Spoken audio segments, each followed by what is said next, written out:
What is up, everybody? How you doing out there? Thinker St. James with you here on Sunday, and you know what that means around these parts. It's Muay Thai Sundays. Let's fucking go. Indeed, it is Muay Thai Sundays. It is RWS. We've got Pangtor versus Saotho. Sounds like two dudes I would have known from my battle rap era going at it.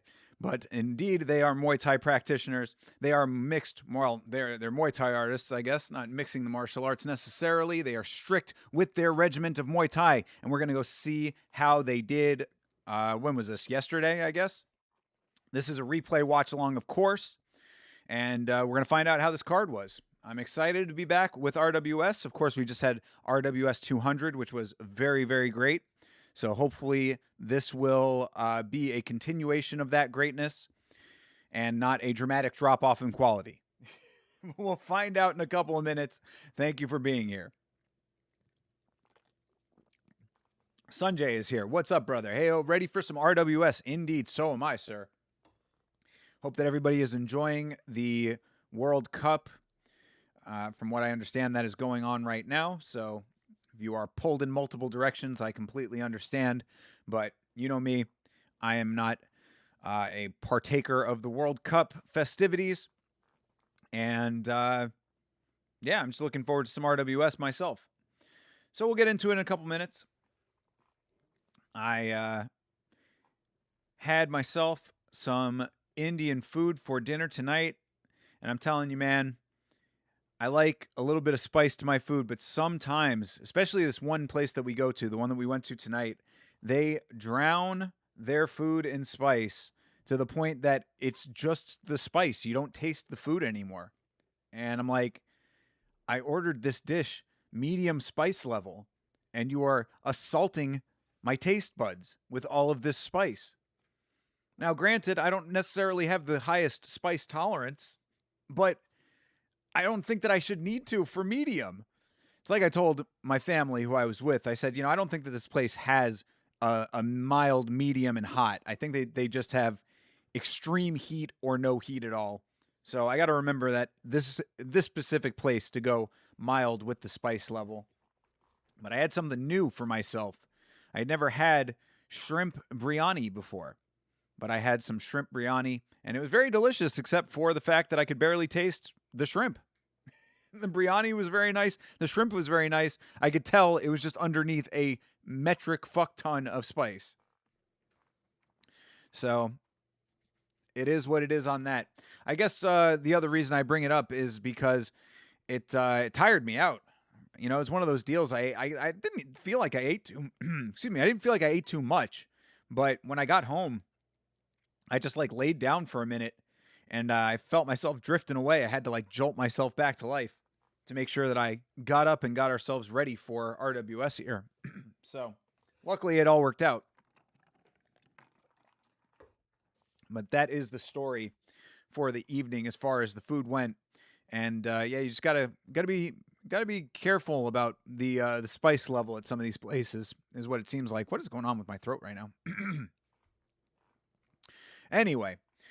If you do want to watch RWS along with me, the link is in the description of this live stream that I am currently on. You click that link, you should see the number 449 if you go to 000 on the playback timer. Started at the very beginning of the live stream in the link, and RWS starts in 4 minutes 49 seconds should be what you see on the screen if you are watching along with me. And we're going to get started in about 6 minutes time. Happy, very happy that the computer is holding up and seems to be working well. Live stream last night for Deep went very well. So now the only thing left is to do a video on it. and see how much better, different, or otherwise the video editing process is.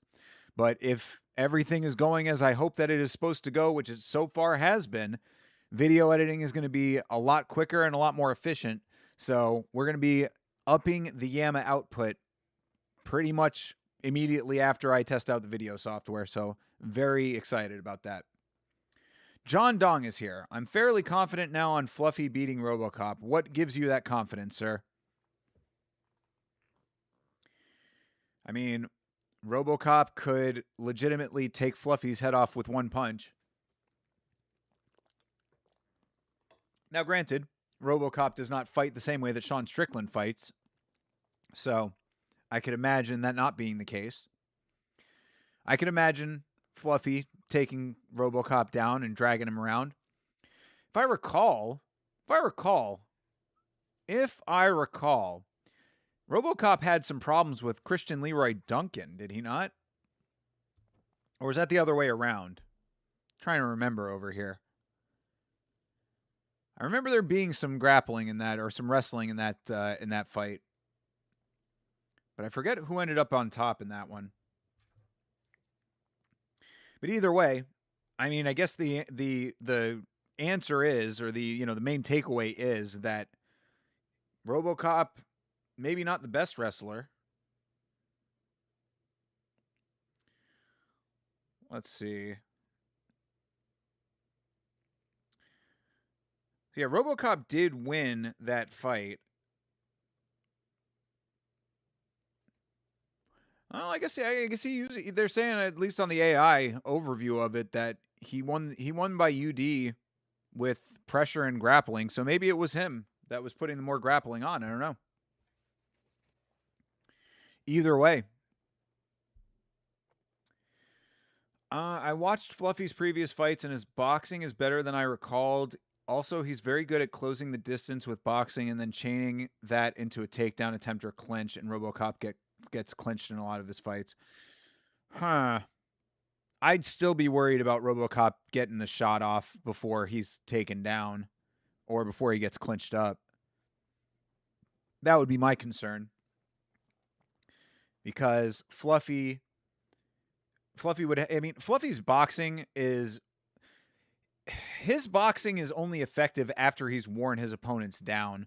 If you remember back in the Roman Delice fight, like, he had to go through the up and down game for quite some time before he utilized his striking in a massively effective way. I mean, he did. He was striking earlier than he normally does, but I think that it only becomes really effective after he's put the pressure on and worn his opponents down a little bit. I would say RoboCop by early knockout is likely, or maybe not likely, but is possible. RoboCop does have power, but he doesn't always one-shot KO his opponents, like against Cannoneer and Iron Turtle. I mean, Cannoneer is not a good example, though, because Cannoneer is tougher than 99% of competition. Cannoneer is a different level of toughness, I would say. Iron Turtle, you have a better argument there. He's also a tough guy too, though. If you remember, I mean, he took a lot of damage in the Ikram Alaskirov fight. Did not win that fight, of course, but still durable guy. Takes a lot of damage in general, but still keeps going. So, yeah, I'm not opposed to what you're saying. And look, I mean, maybe I'm a bit of a scorned lover over here. I was a big believer in Fluffy until the Strickland fight, and then it kind of threw all of my worldview into a tailspin. So I want to believe. I certainly want to believe, but it's just kind of hard for me to believe now. But with a good win, I mean, he might be right back in the equation. Who knows? And losing to the current champ is, that always ages well, right? All right, we got about a minute here before we're going to start RWS. Again, if you would like to watch along with me when I watch this RWS presentation, the link is in the description. You can watch for free. Get it queued up to 000 on the playhead, and you will see the number 449 on your screen. That is how you know that you are in the right spot.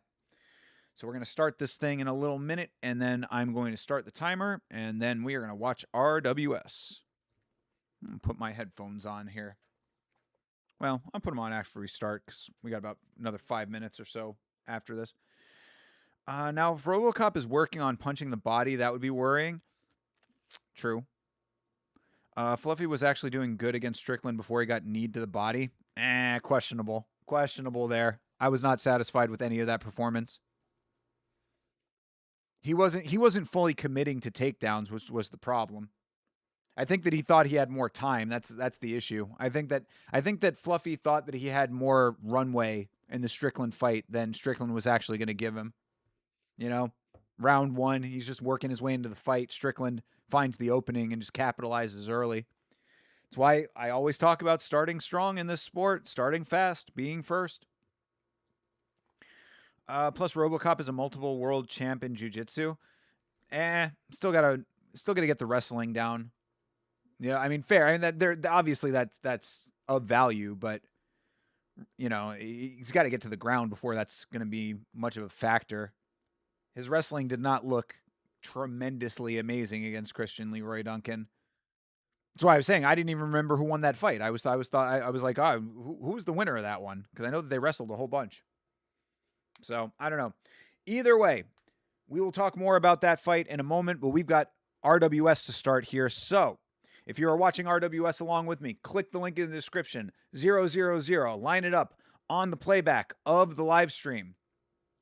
You should see the number 449 on your screen. That's how you know you are in the right place. Get yourself clicked. Get yourself ready. Get yourself secured. Get yourself appraised by a licensed appraisal expert. Do all of those things, and we are going to start RWS in 3, in 2, in 1, Muay Thai.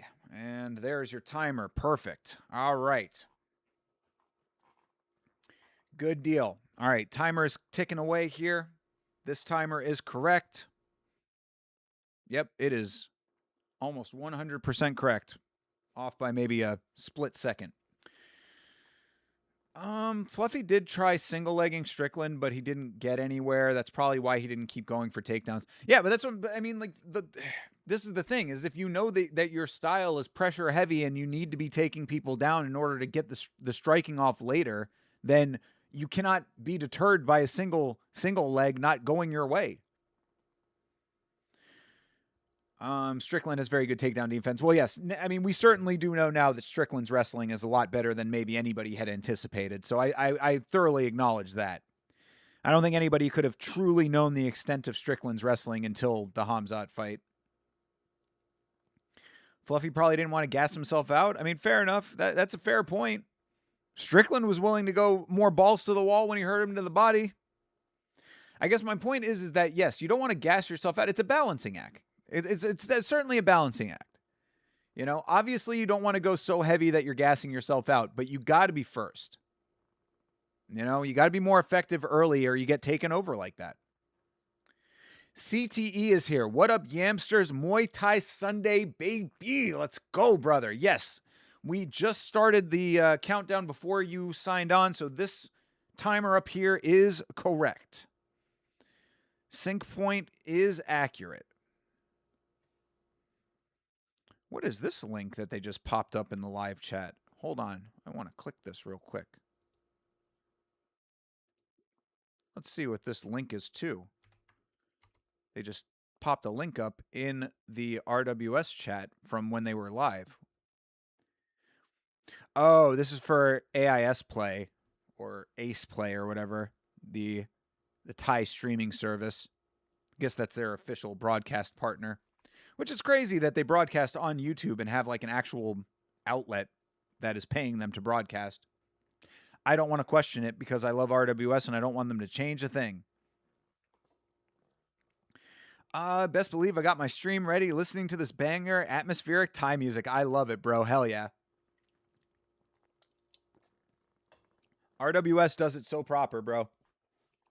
RWS needs to be a prototype for what you can achieve with the proper resources and dedication to a quality combat sports product. Because RWS is two parts to me. Part one is the fights, of course, and part two is the atmosphere that is created in the venue. So if you have the ability, you don't even need to have a huge venue. I mean, Rajadamnern Stadium is big, sure. I mean, like, I would really be curious to know. That's actually a good question, what the capacity of Rajadamnern is. What is the capacity of Rajadamnern Stadium?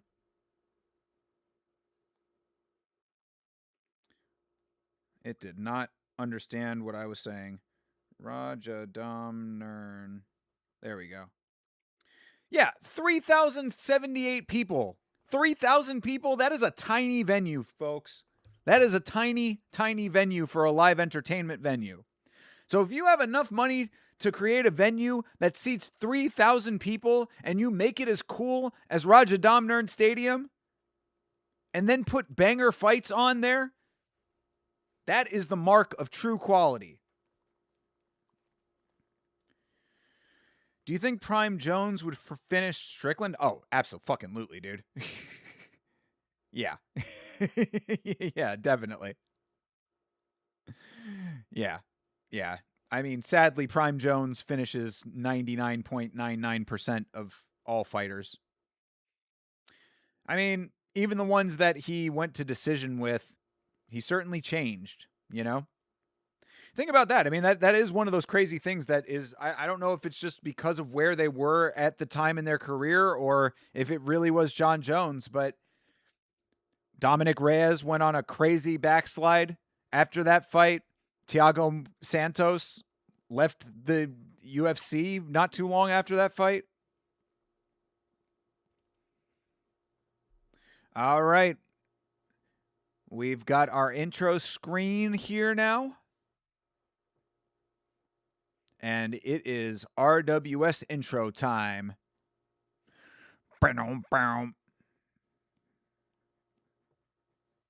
Hey, Pre, what's up, brother?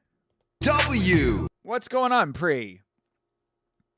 Quickly tuning in to see. Hope you're okay, man. Yeah, no, I'm great, bro. Hope you're doing well. How are things out there in jolly old England? I heard that your country is fucking censoring YouTube out there. I just heard this today. A bunch of YouTubers were talking about how the UK is putting all kinds of new censorship stuff in place to prioritize legacy media, prioritize trusted sources. Trusted by who, motherfucker? Anyway, hope you're doing well, Pre. You're the man.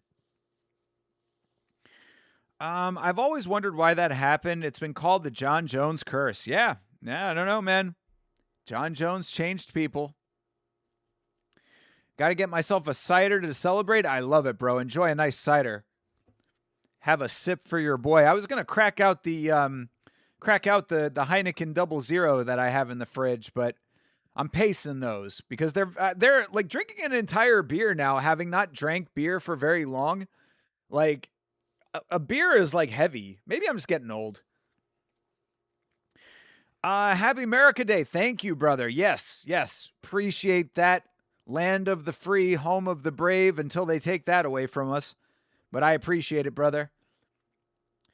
Not great government wild, and yeah, I feel you, bro.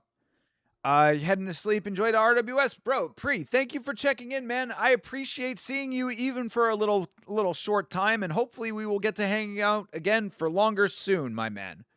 But either way, you are the man, and I appreciate you holding it down over there on Twitch. So you have a great rest of your night, bro. Go out there and fight for a freer England. You know, and I'm sitting here last night having to argue with Mank about all the things that he thinks. And I'm trying to tell him, I'm like, bro, you know, you're putting your anger towards the wrong outlets here. All of your anger that you're aiming at people who don't have the same characteristics as you really should be aimed at your government. Government is generally never the answer. It is almost always the problem. Anyway, all right. I'm not trying to get overly political, but that shit with YouTube obviously affects me. So, like, you know, I am a little concerned about that. I am certainly a little bit concerned about YouTube having to be fucking engineered by the UK government because they don't approve the sources on YouTube. Only the sources that we tell you can bring you the things you want. That is like beyond dangerous. And obviously, I know that they have not had freedom of speech for very long in the UK. I get that. I certainly understand that. But, generally, they've done a better job of like fucking, keeping a lid on how they're trying to manipulate things. Generally, when they want to go to that level of manipulation, they try to keep it under wraps. They try to sneak it in the back door. But they're on full front street out there in England right now, fucking with our YouTube. And when I say our YouTube, I mean it is everybody. You think that it's not going to affect you if you don't live in the UK? Trust, it is just a testing ground. Things that affect people elsewhere can surely and very soonly affect you. The old, they came for the so-and-so people and I didn't do anything because I wasn't one of those people. And then when they came for me, no one was there to stand up for me kind of thing. You know the quote that I'm talking about. Anyway, sorry if I alienated the entire chat, but it is something that I feel strongly about. I do not appreciate YouTube getting fucked with. Trust, YouTube fucks with itself plenty. We don't need the government involved. Which fight are you most excited for this Saturday besides the main event? Oh, definitely two. I'd say it's the co-main event for sure. I'm interested in that fight. And then I am a big fan of Damian Pinas. I am always on Pinas watch. So I am looking forward to seeing the Pinas. And then, of course, the Wang is on that card, too. Wang Tong versus Tracy Cortez. I always like to see Wang Tong do her thing. I think that she's going to knock the eyelashes off of Tracy Cortez, so that'll be interesting. Card is stacked, bro. I mean, it's a great card, so there's a lot of great fights on it. And I am currently doing the research for the podcast tomorrow. So I've been looking through some of these fights, and there's a lot of great ones. Got my Quebec-made cider. Let's see if the French can make good alcohol. I mean, there is a region called Champagne there. They do pretty good stuff from what I understand. We've got Kanoa Solomon fighting in this fight, by the way. Kanoa. Noah Solomon versus Andreas Chehovsky. How do you pronounce this? Andreas Savosky? Chahovsky. Okay, Andreas Chahovsky. His nickname is Snoopy. He's from the Czech Republic. Snoopy. Andreas Tchaikovsky versus Noah Solomon from the United States. Let's go Snoopy indeed. Hell yeah, dude.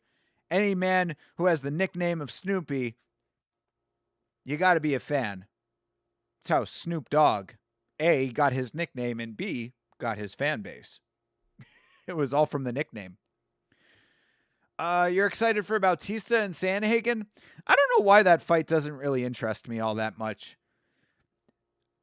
I think it's probably because Sandhagen let me down so many times in the past. Even though I was doing the research, I did find, I'll tip the hand a little bit for you guys here because you are early blood palmers coming in. You're the hardcores here if you're here for Muay Thai Sundays.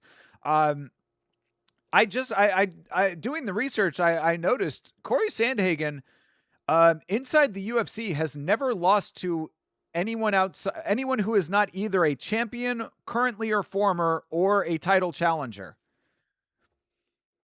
So, he has one other loss outside of the UFC, I believe to Jamal Emmers of all people, but that wasn't in the UFC.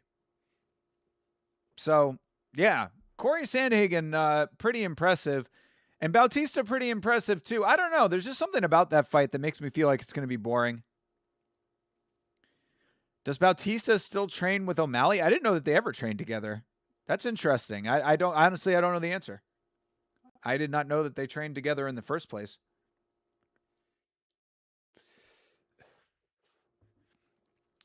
Can confirm they make good cider. It's a juicier, sweeter cider, which I love. Ooh, that sounds delicious.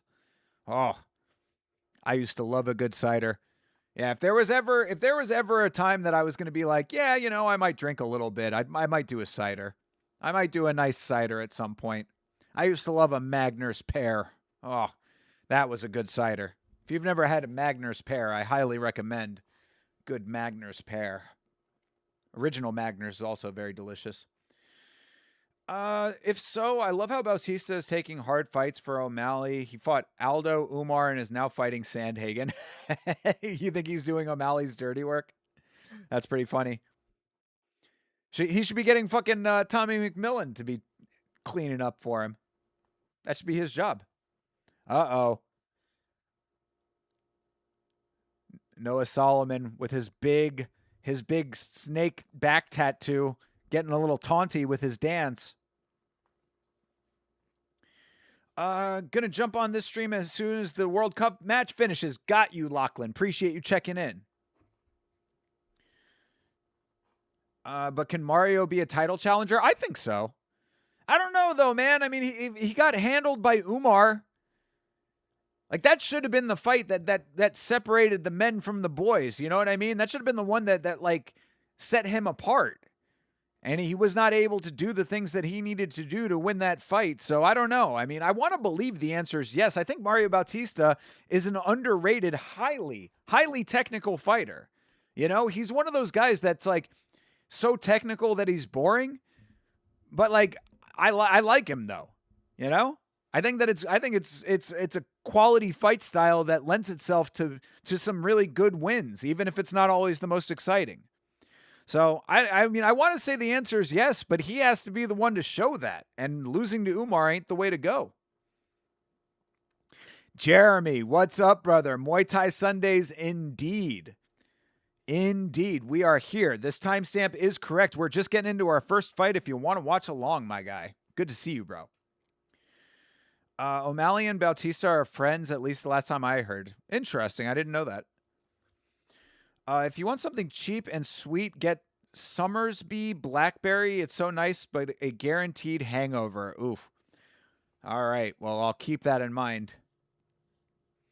They do make some very nice non-alcoholic ciders. I've been trying to find some more of those because I like cider. I just like cider in general, but obviously I don't do the drinking thing.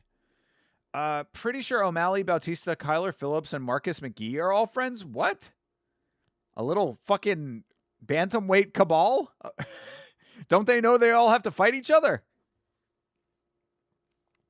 Umar is a stud, though. True. I mean, but that's the whole thing. That answers the question, could Mario be a title challenger? It's like, yeah, I guess the only way that he could be a title challenger, if that's the case, is if all of the fucking stars align. And how unsatisfying is that?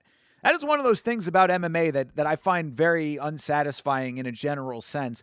I understand why it happens, and you can't be mad about it because it's just the way that the sport works. But how unsatisfying is that feeling that, oh, if this guy loses, and then this guy wins, and then this goes over here, and this guy retires, and this guy vacates, and you're doing all the fucking X's and O's in this big, Rube Goldberg machine, and then all of a sudden, this guy is now a title challenger. You know what I mean? You know what I'm talking about here. Like, there's just something unsatisfying about that. And it never feels like that equals up to the best guy being the champ. But we see it all the time in the sport. So I guess you just have to take it with the territory, comes with the territory. That's the music, man.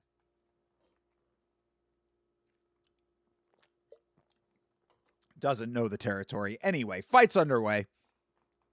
We are back in the mystical forest. Noah Solomon is the dude with the big snake on his back. And Andreas, what was it? Sahovsky, excuse me, Sahovsky. Andreas Sahovsky is the man with the Snoopy tattoo on his side.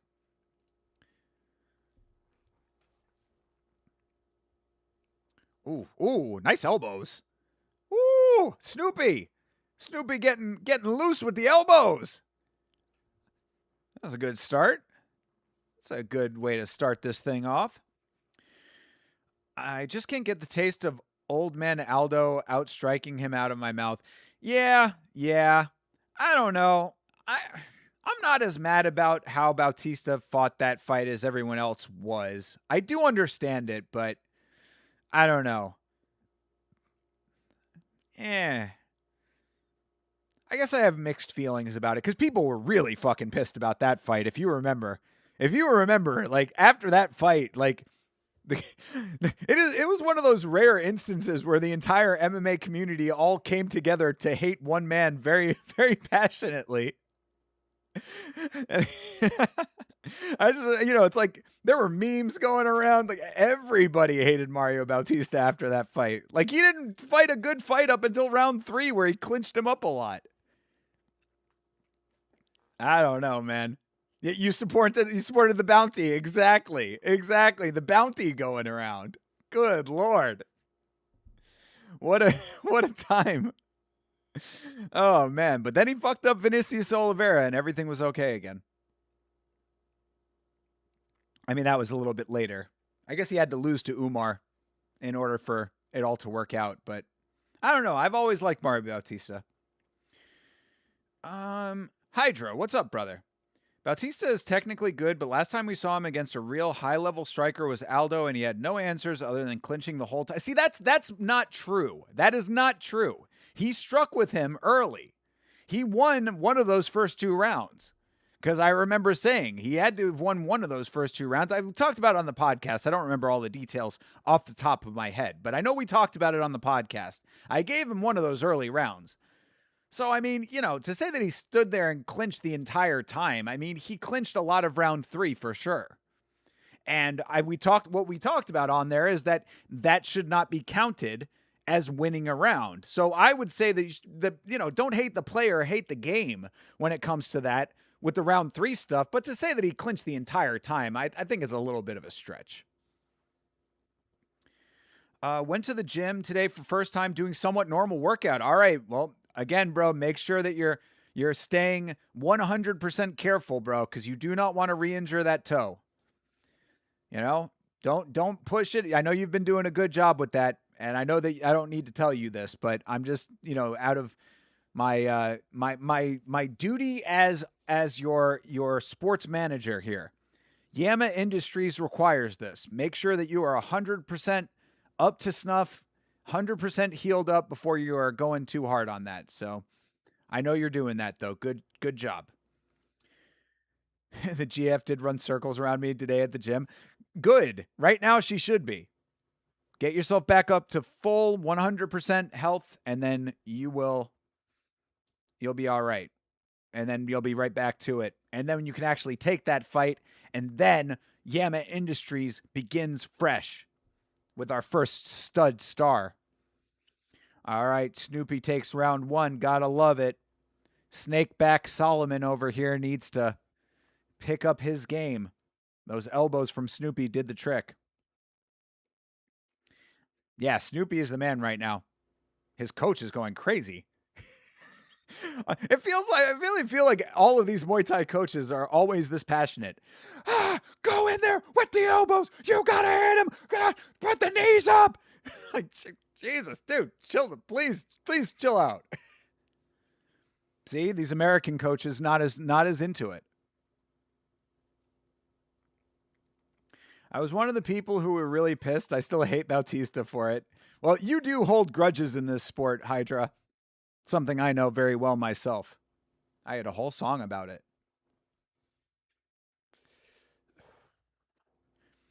I still haven't forgotten, and I used to despise him. True. Both of you guys, grudge prone. How you feel about this guy, Cyril Gahn? You know he's the interim champion of the heavyweight division.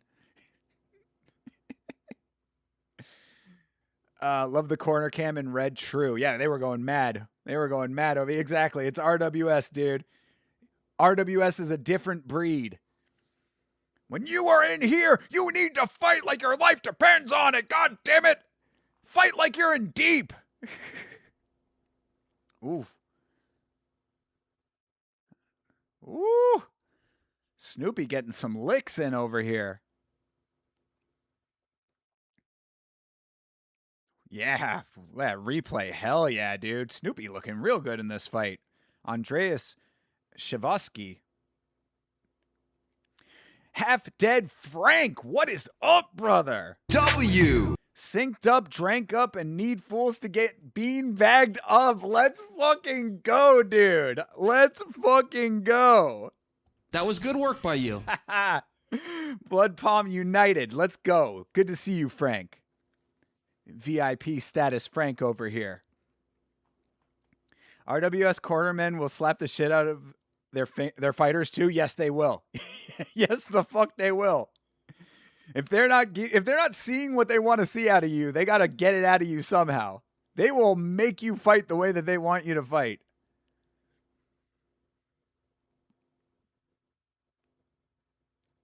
All right, Snoopy's getting a little backed up over here now. Nice kicks off the back foot, though. Got to get out of the corner. There you go. Circle out, brother. That was a good knee by Noah. Snakeback Noah. To be fair, Snakeback Solomon is actually a pretty good nickname. Snakeback. I just come up with these banger nicknames. You think these fighters are going to take them? That's your problem if you don't want the banger nickname. What's his nickname right now? I don't think he has one. He could be Snakeback Solomon. It would fit. Just saying. You know? I can't force these guys to take the great ideas that I have.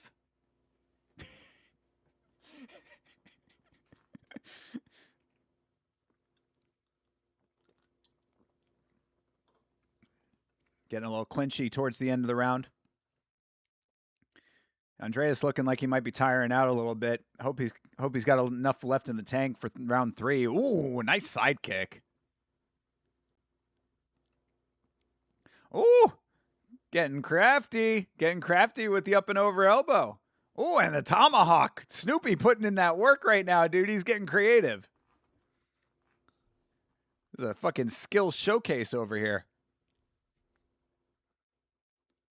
Decent little knee from Noah. Oh, nice kick up top to end the round 2. Snoopy crushing this fight. I just hope he's got enough to stay the course here. Be nice if we could see a beanbag. Half Dead Frank had the raps to come in starting off asking for beanbags. I also want that. Excuse me.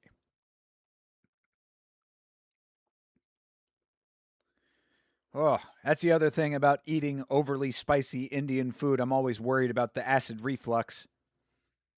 I'm telling you, man, the food tasted good, but it was just so fucking spicy. Like, I mean, it's spicy beyond taste level.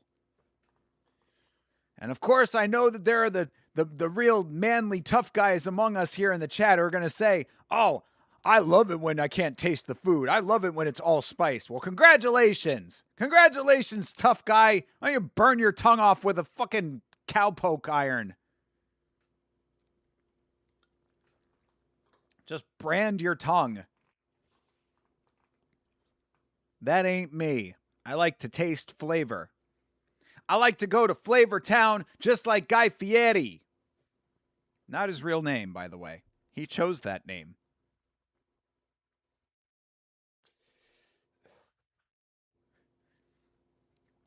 All right. Snoopy is indeed up 2 rounds.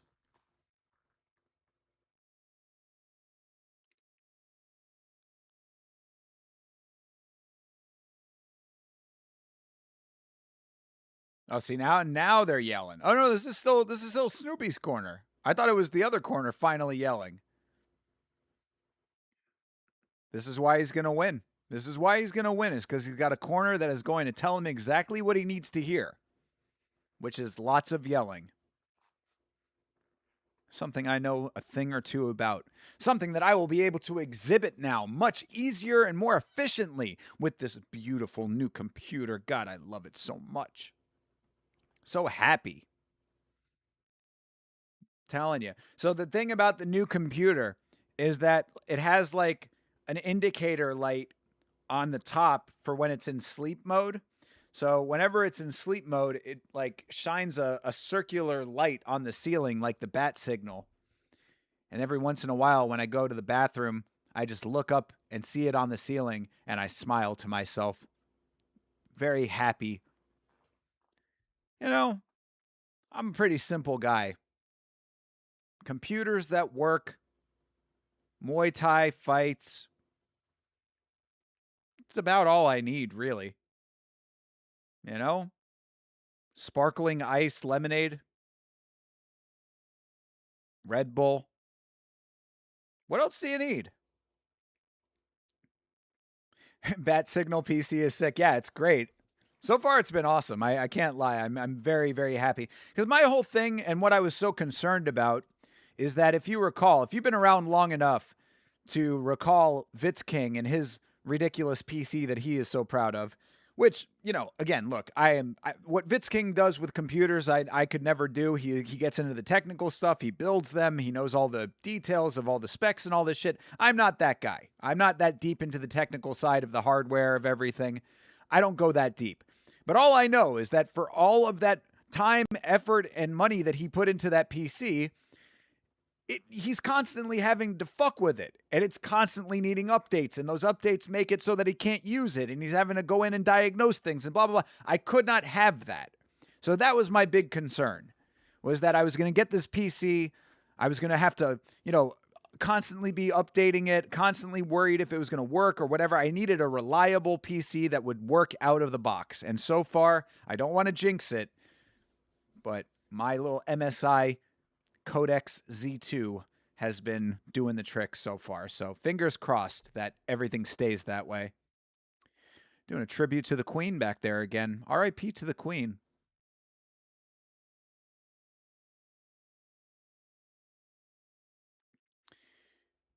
All right, both these guys have slowed down a little bit in round 3. Another nice spinning kick from Snoopy. It's a shame that Noah's not living up to the dopeness of that back tattoo, because that back tattoo is actually pretty cool.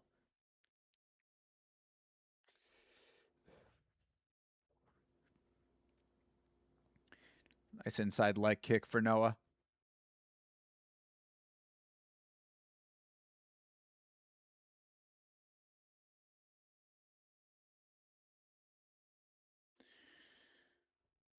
Ooh, that's a good little teep to stop the forward progression. Noah's still having fun in there, even though he's down 2 rounds, and is definitely going to lose this fight. All right, Snoopy gets the win.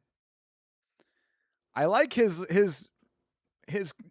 martial arts Snoopy tattoo. I didn't even notice that. I noticed it was Snoopy. I didn't realize that he was in a gi. It's Snoopy in a gi. It's Snoop gi. Ha! Oh my God. Somebody say something in the chat, for fuck's sake. I'm left to my own devices over here. This is the level of commentary that you get if I don't have anybody chatting with me.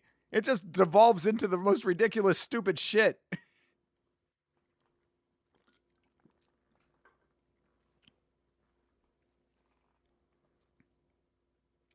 Snoop Doggy Dog.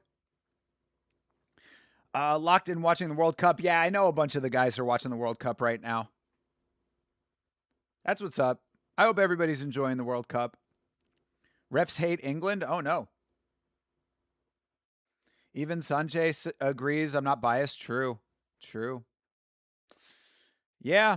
Well, FIFA is about like as corrupt as any organization on the planet could ever be. So really, whatever they want to happen is what's going to happen. Damn, they 30-27 Snakeback Noah. Snakeback Solomon has been 30-27 by the GOAT, the Snoop Dogg himself.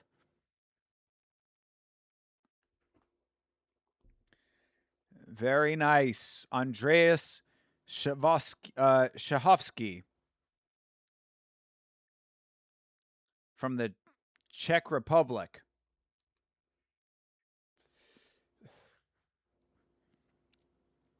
England is up 3-2 right now still. They've been fighting through all the BS. I want them to win so bad. How much more time is left? How much more time is left, and then how much do you estimate is going to be added at the end arbitrarily? One of the dumbest things I've ever heard in all of sport. There are 60 minutes in the game, except when we decide there's another 25. There's 16 more minutes. Who decided? I decided. Oh, okay. Who decides how many more minutes? That guy. All right. Well, that's a lot of authority for that guy. Anyway, 9 minutes, then probably a bunch of extra time because there's been a bunch of VAR. Yeah, I just found out about VAR, what that meant. So, yes, VAR checks and penalties to add onto the extra time. Great. Well, all that extra time really adds to the excitement. I want to be the referee that just adds an entire second game to the extra time. Whatever regulation is, I want to just double it. Play a whole second game for me because I say so. You're going to do whatever I say, what I say goes. That's Thinker St. James. It's one of my songs.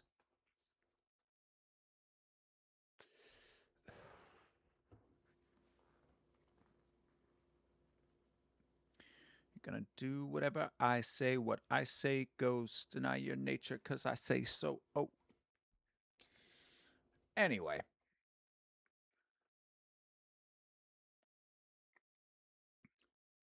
And now we get treated to some of the best knockouts in RWS history.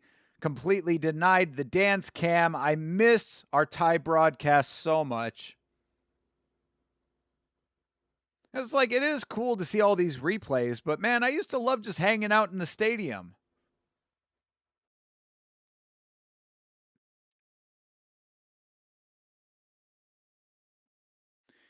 Oh yeah, Thanenchai, the Slim Reaper, one of the greatest nicknames ever.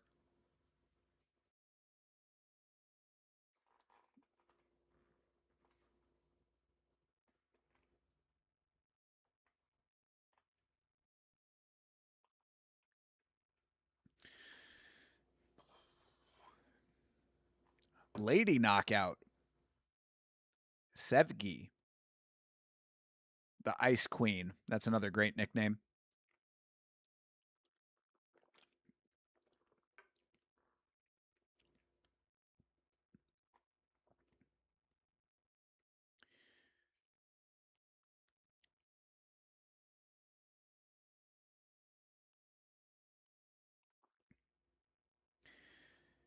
All right. Well, lots of replays here while we wait for our second prelim fight.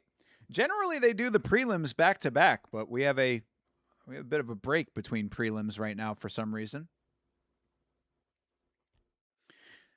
Does not matter. We have 6 more fights on the docket for today. Oh, I guess we're coming back.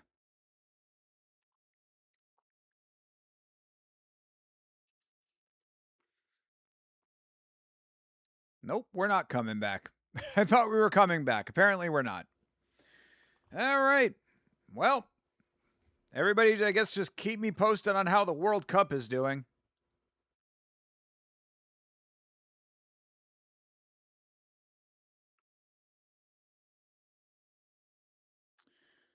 Uh-oh. What did Half Dead Frank post in the Discord here?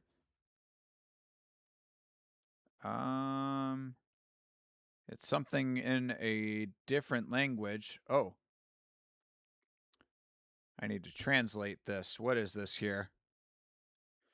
Jackson Mora could receive 23 years in prison? Really? Prosecutor's office is investigating Tilsa Lozano's ex-husband for allegedly embezzling nearly $10 million from the municipality of Pueblo Nuevo. Huh. Former mixed martial arts fighter Jackson Mora. I don't know the name. Where did Jackson Mora fight?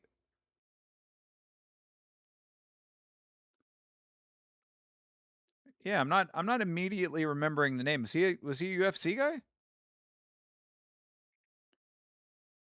According to the investigation, security cameras recorded Jackson Mora on April 23rd at a BCP branch in Miraflores, accompanied by his sister, on the same day that the money was deposited into his company's account.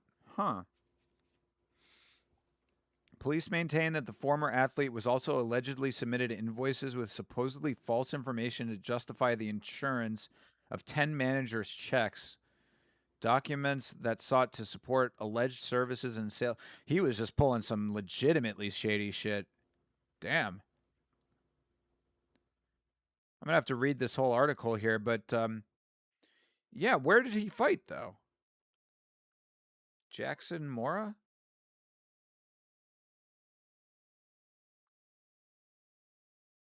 Jesus Christ, 25, 27, and 4. Quite a record.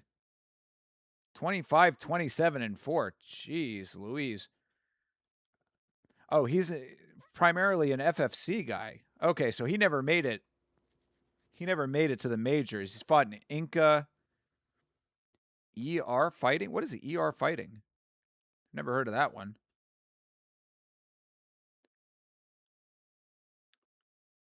FFC. Oh, wait. PFC. FFC, PFC, AFL. Huh. Interesting.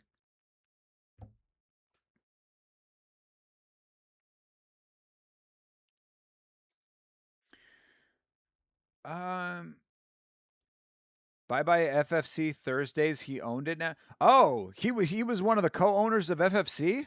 Is that true? Is that what it is? Really? That shit, dude. If he's that high up, that might be a story. That might be something. I'll take a look at that after the stream. Thank you, Frank. I appreciate the heads up on that. Who do you have in Robert Greene versus T-Rex fight? We'll talk about it, of course, on the podcast. I am leaning towards Bobby Greene in that fight. I think that T-Rex is going to come in too hot. I think Bobby Greene will be able to weather the storm. I think he might be able to stay out of the range of some of the crazier attacks early, counter-strike. Yeah, my gut is going Bobby Greene. But of course, like all things, the second that I actually put some faith in King Green, Terrence McKinney gets the first round knockout. So I'm slightly on the fence about it, but I'll talk it through with Chase. Yeah, I'm thinking that King Green should be able to do it, even though he is also a person who can get knocked out. So I don't know. It's gonna be a good fight. I am hoping that is one that I am hoping is a legitimate banger and not just very quick on one side, which it certainly could be as well. So we'll see. But of course, there is a podcast tomorrow night. Myself and my good friend and co-host Chase Parton will be talking about every one of the upcoming fights. This is this week's fights we've got this coming week. Tomorrow, to be exact. So we'll be breaking down every fight, giving our predictions. I'm getting all the notes together for it right now. Almost done with that. And we're going to have a great show. And also, we have more MMA on film this week for you guys. On Thursday, we should be doing episodes 3 and 4 of McGregor Forever. The first 2 episodes review is already out in stream form. We'll do the other 2 episodes, and then I will be editing all that together on the new computer. I'll be editing it all together and putting it all out as our mega cut of McGregor Forever, our super cut review. It's going to be big. It's probably going to be like a good maybe 4.5 hours or 5 hours of content on that thing. I hate break weeks from the UFC, but next week's fights breakdowns are always nice as fuck. Let's go, Hydra. Thank you for your support always, bro. You are the man, brother. You know, I'll tell you, Hydra, whenever I feel down about how things are going with the channel, if I ever get into that negative headspace, I think about you. I think about you and, you know, all the support and all of how you say, you know, how much you appreciate what we do around here. And it really makes me remember that, you know, we're doing the right thing and that people enjoy it. So I appreciate you, brother. Thank you for your support always. TJF is here. What up, WTJF? W. House on Connor, no cap. Max is small welterweight. Max is washed. Oh, my Lord. Well, we'll talk about that tomorrow as well. We will talk about that tomorrow as well. I do. I don't think that you're entirely wrong about that thought process, to be fair. I mean, Max at welterweight is a tall order. Conor is a natural welterweight when you see how he walks. I mean, maybe not. Maybe natural is a little bit of a stretch. We know that he is certainly not a natural welterweight when he was getting himself to welterweight with all of those substances he was on after his unfortunate leg injury. Hell yeah, Hydra, you're the man, bro. So I don't know. I'm on the fence about this, but also it's like it's too much of an unknown with Conor, bro. He's been out of the cage for 5 years. 5 years. David Bowie has a song called 5 Years. It's about the world ending and how they only have 5 years left on the planet. If the last fight that Conor McGregor was ever in was the day that song was sung, we'd all be dead, and Conor would not have fought again. 5 years and a week, to be exact. All right, fight is underway. Our second prelim fight of the evening here. Who are these guys? I completely wasn't paying attention. Oh, one of them is Kirian Scupe. Kirian Scupe is on thin ice over here. He has not been doing well in RWS. I actually remember seeing that when I was downloading the card, and I said, ooh, Kirian Scupe needs a win. He is going up against Elias Azagar. Elias Azagar from Morocco. And Kirian Scupe is from France. The Moroccan is kicking his ass right now. Oh, Ilyas, excuse me. A 5-year layoff from the sport is insanely hard to overcome, especially when you've been abusing your body with coke, alcohol, and kettlebells for those 5 years. I mean, you ain't lying, brother. You are not lying. Doing all of that, going through mental turmoil and struggles, with when it comes to all of your court cases and, parts of your livelihood being taken away. Just always a fucking roller coaster in that guy's life.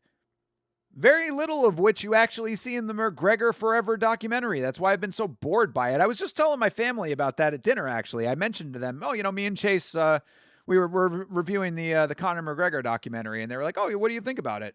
I was like, bored. I'm just fucking bored. It's exactly what I said in the review. I'm like, it's boring. I don't need to watch him do training footage. There's nothing interesting about training footage to me. And then this Conor Glaze Fest where you don't get any of the actual, legitimate, interesting portions of his life, all very manicured and curated. It's just boring shit. So I say that to say, all of the stuff that they're leaving out of the McGregor documentary, the McGregor Forever shit, is the stuff that's on his mind. But, what I said in the documentary review as well is that Conor made a good point if it is in fact true. He said he is a person that has to give it all away in order to get it all back. And what I said is that there's nothing more that he could possibly give away at this point, I would say. He's probably at one of the lower points of his life. Why do you think he got saved? And I'm not at all memeing on him or trying to denigrate him doing that. If that is a choice that he made for the betterment of himself and his family or whatever, power to him. Religion I know helps a lot of people. My point is, you don't generally go out there and do that if everything is going exactly perfect for yourself. Just saying. So, he might have hit that point. If you listen to Big Ben, who works for Conor McGregor, he says that this is one of the best camps that he's ever seen for the guy. Said that camp was going very well for him. Obviously, he sat out the White House card. I don't know. I'm just saying. Could be, it is the year of the upset as well. It could certainly be a shocker. I do have that little weird feeling that Conor might shock the world, but Max is my guy. So we'll see. I have not made my decision yet on who I'm picking. I hated the doc when I watched it myself, stopped after about 45 minutes. Yeah, there's no reason to watch it. Especially if you were there for all of this shit. If you were paying attention to the sport for all of the times that the documentary takes place, there's literally no reason to watch it. It is a glorified embedded. That is all that it is, at least for the 2 episodes we've done so far. So I'm looking forward to getting the next 2 episodes knocked out and being done with it. But this is what MMA on film is all about. I'm not going to love every film that we review. I'm not going to, this is part of the whole deal. Is just saying, you don't get to just be a fan of every single thing that you watch. It's what makes it interesting. New and unique perspectives.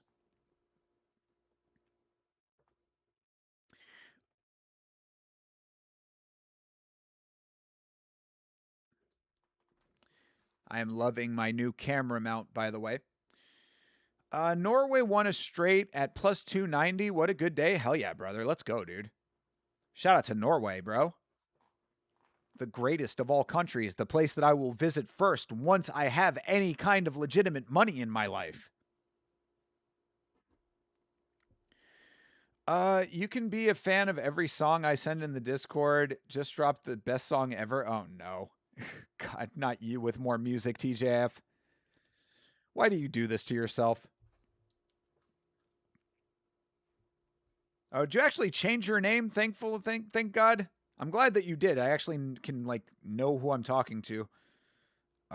Tiffany Day and Slayer. All right, I will check it out. I'll let you know my thoughts. I appreciate you posting new stuff in the Discord, though. I'm always looking for new music.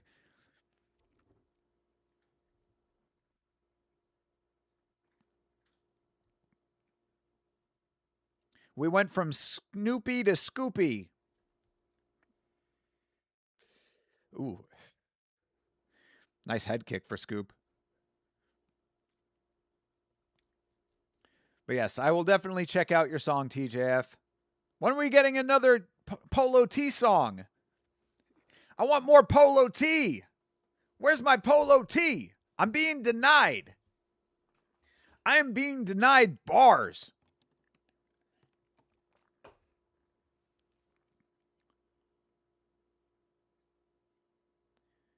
Tiffany Day, like the female Tu Hollis? I don't know Tu Hollis. But low key better. All right. Well, I'll check it out. I know that there was another artist named Just Tiffany, who I think is a trans woman. I heard, YouTube recommends songs to me every once in a while on YouTube Music, and I try to listen to all of them. I mean, I try, anytime that they say, oh, new song or new single just dropped, I'm like, oh, of course I'll check it out. And so I listened to it thinking that it was Tiffany who did I Think We're Alone Now. And it is not the same Tiffany. But the Tiffany that I heard, I don't know if this is the same person or not, but the Tiffany I heard was what sounded like a trans woman who she was rapping about being trans. It's no longer Pride Month, so we don't care no more. Oh, that's easy for you to say. You don't have to live with it every day of your life. Be kind to people. Be empathetic, I would say. But I didn't particularly like the song though, so I mean, regardless, obviously while I empathize with her struggle and all of that, I was not a fan of the song. It was interesting, I guess. I guess that's more of what I took away from it, was that it was interesting to hear a trans woman rapping about being pretty and trans and all the stuff that women rap about. So I thought that was interesting, but I didn't particularly care for the song. But I don't know if this is the same person. They, them, energy. Yes, that is certainly what that song had.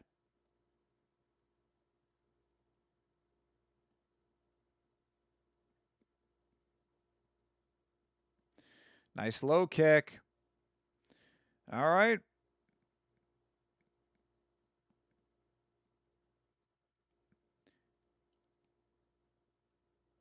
Yeah, let's see. This fight's pretty close, these two. And of course, Kieran Scoop is he's not been doing so well in RWS lately, so he's kind of fighting for his contract right now, it feels like.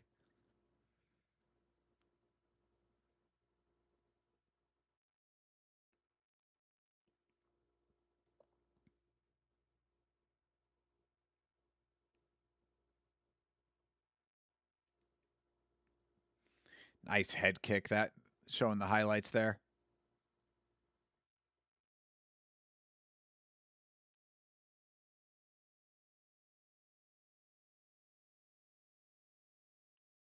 All right, let's see what the judges say about this round. Look at that big steamed dumpling on the screen back there. Oh, delicious. All right, Kieran did win the round.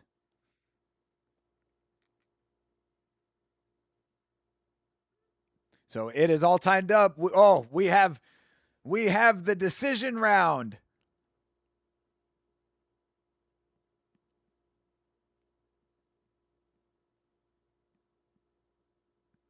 Yes, the judgment round. Oh man, I love a good judgment round. I love that graphic so much, dude. Judgment round rules. 1919, all tied up even. So the next round is the judgment round. Somebody hit the beanbag. Come on, man. I need myself a beanbag. I'm fiending for a beanin'.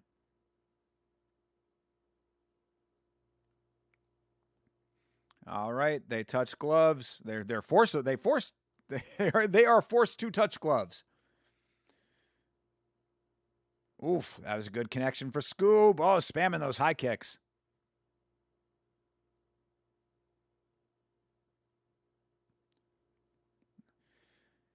Yeah, they're trading over here. Going bar for bar. Ooh, nice connection for Ilyas.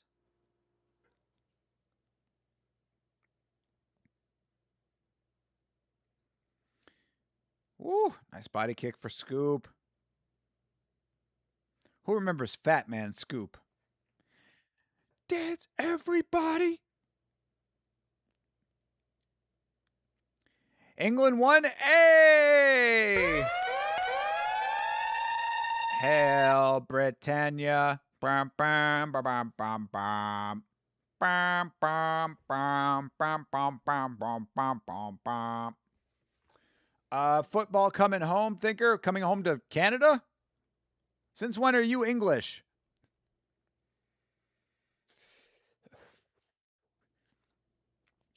I mean, shout out to them. I know they care a lot over there. It's going to be a shame when the United States wins it all.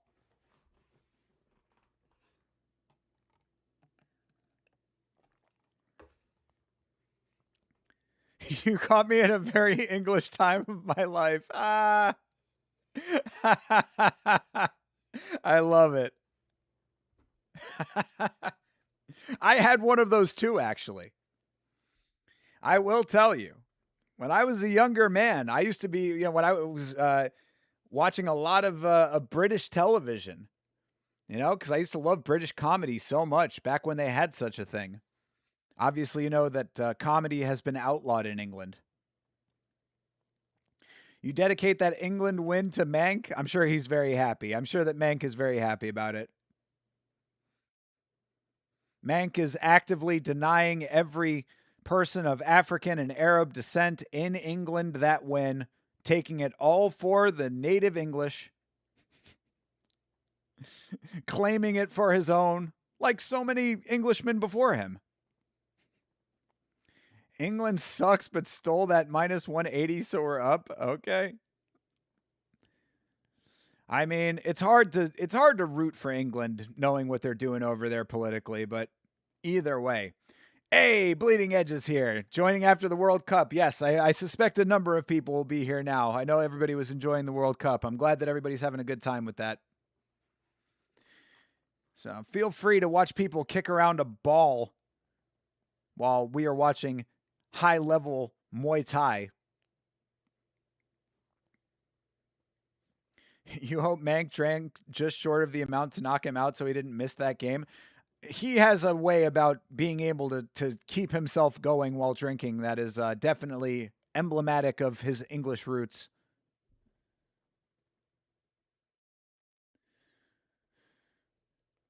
Yeah, another one of these guys that can drink themselves into a stupor but never actually knock out. England will have to go through me if they want to win the World Cup. Okay, you tell them that, TJF. There's a guy in Indiana that you're going to have to. Dear England, come to Indiana if you really want the World Cup. I'm not going to let you have it. Sincerely, TJF.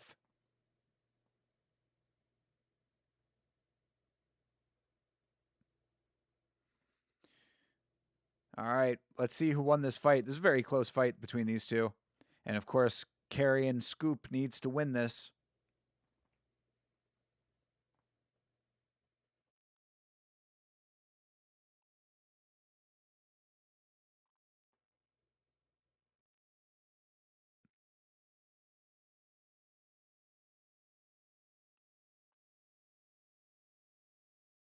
Woo! That spinning wheel kick was nice. Holy shit.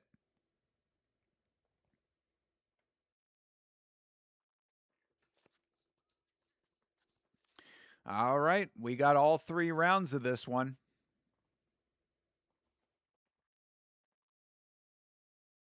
29-28, as you would expect it to be. But who is the victor? Unanimous decision.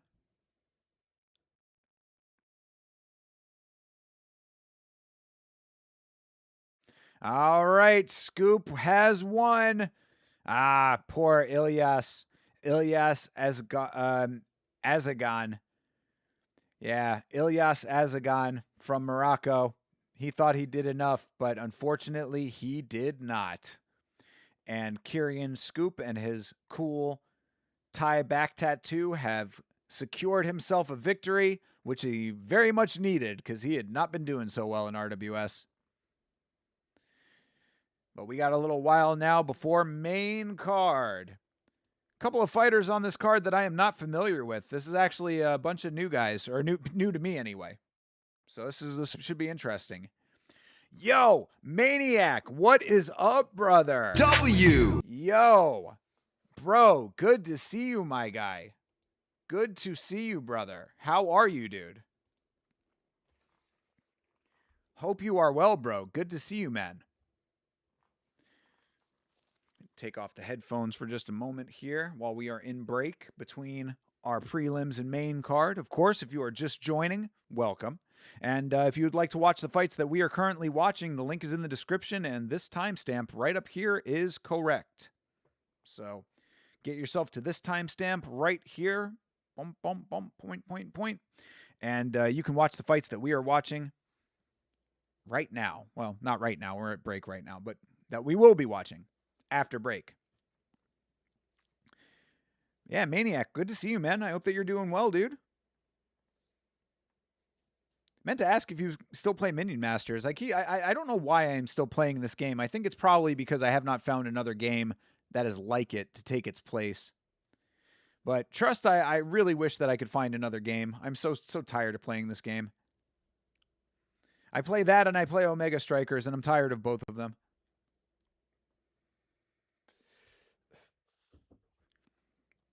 The problem is that I just like such a specific style of game that I like it really takes a very certain type of game to hook me. And then once I get hooked, I'm just like addicted. But it doesn't come easily. It's got to be a specific set of circumstances, specific set of criteria. Easy to understand, hard to master, short games. That's also something that I value, even though Omega Strikers is a little bit longer, but 20 to 30 minute games, still within reason. I don't need to be sitting there for hours. That's why why Minion Masters is a game that I still like, because games are very quick. You're playing Need for Speed Unbound again. I never was really big on racing games, but I did hear that if you were into racing games, Need for Speed is one of the better ones. Did you ever see the Need for Speed movie with guy from Breaking Bad, Jesse Pinkman? Aaron Paul? Right? Isn't that his name? I think that was that, wasn't it? I think it was Need for Speed. I don't think anybody saw that movie. I remember seeing the preview for it. I think they played the preview for it during the last season of Breaking Bad, and I was like, damn, that don't look good. And then it came and went. That was back when video game movies were not great still. Some have bucked that trend, but yeah. If you ever ask if I've seen a movie, the answer will be no 99% of the time, no matter what. What? You're not a big movie guy, huh? Fair enough. You know me. Big Shelf says, I've seen lots of them.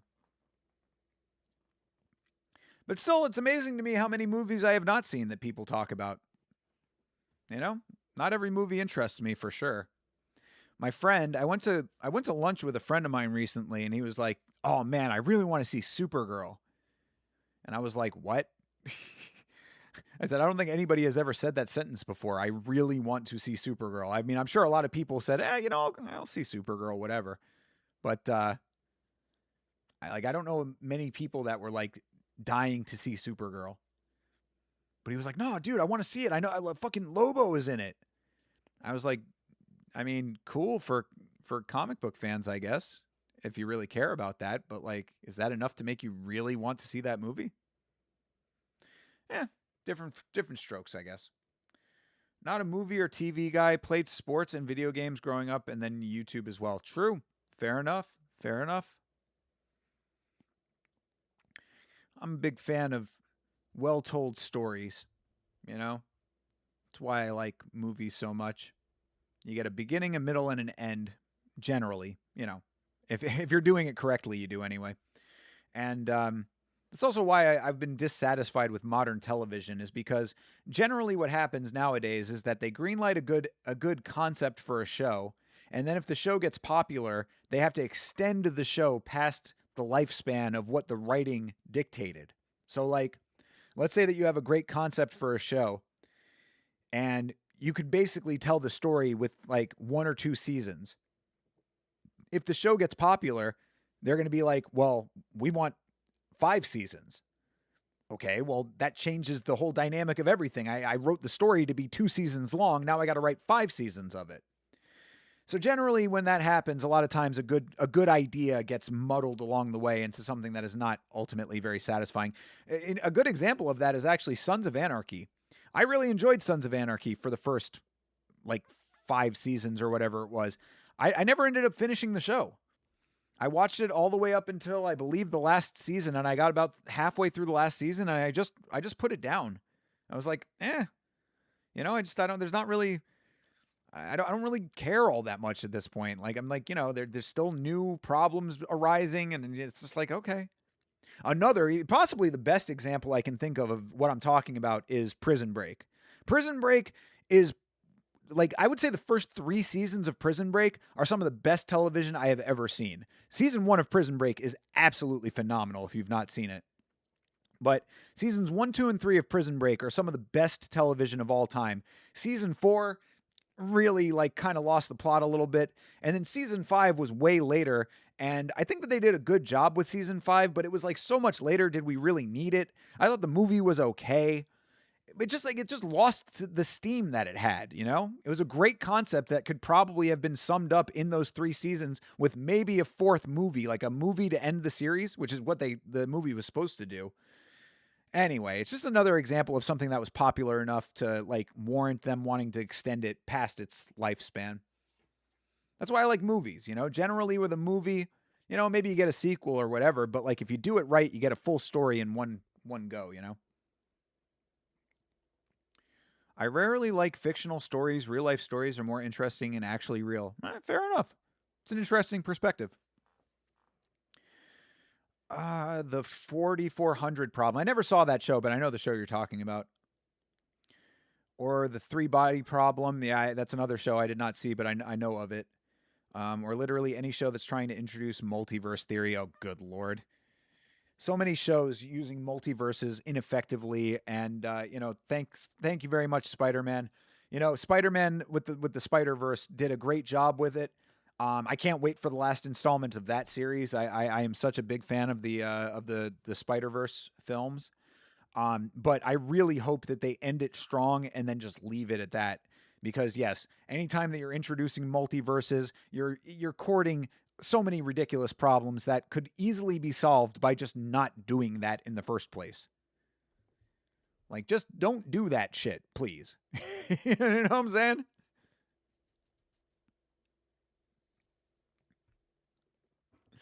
We don't need it. It's a cool theory. It's a cool idea. But when the fucking Avengers, whatever, Infinity War, Endgame, whichever that one was, where they had to go time travel and all that. Oh my God, stop. Just stop. Another reason why I just don't like I'm not interested in a lot of like the modern stuff that comes out. It's like they don't respect storytelling rules. You know what I mean? Like, and I'm not saying don't break the rules. I think that there are great ways to break the rules, but a wise man once told me that you must respect the rules in order to effectively break them. You know? That's why Cyril Gahn is so good at it. Didgeridoo Dave, what's up, brother? How are you, sir? Were you out there watching the World Cup as well? I feel like half of the chat just arrived. Congratulations if your team won.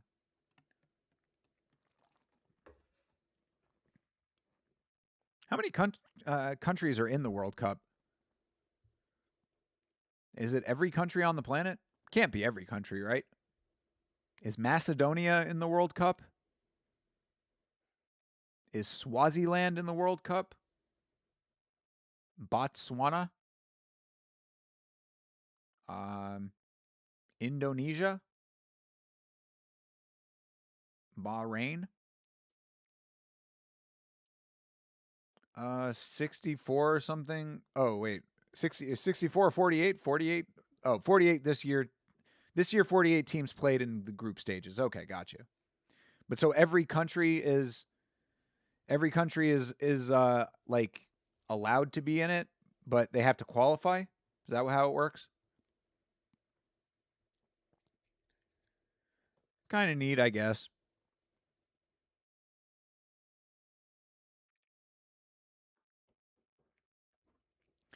I know a lot of other countries care about it. You know, I come from the Bill Burr thought process when it comes to that. You know, he was talking to somebody who was like giving him shit about the United States never winning the World Cup or whatever, like trying to like, get under his skin with it. And he's like, you can't like, you can't troll me when I don't care.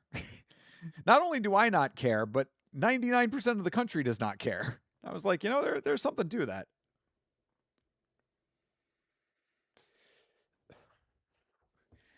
Because I know that, like, it's why I was talking to my folks about it or whatever, talking to my family and said, they were saying that they were watching the World Cup. And I was like, yeah, I'm not going to be one of these people that like just is like pretending to care because it's happening. I don't care. I'm not going to care. Not now, not in the future. I do not give a fuck. You have to qualify for the World Cup, hence why Italy missed out. Well, bro, they have the Calcio Storico. Obviously, they have bigger priorities. They have much more important things going on in the fine country of Italy than the World Cup. Way more important things. There's a city called Florence in that country, if you're not aware. Team Rossi. Very important.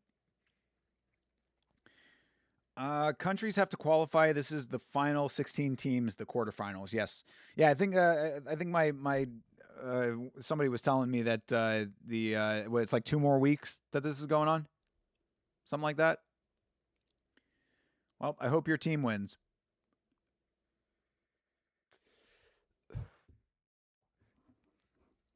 Obviously, Team USA is going to win. So, good luck to all of the other teams.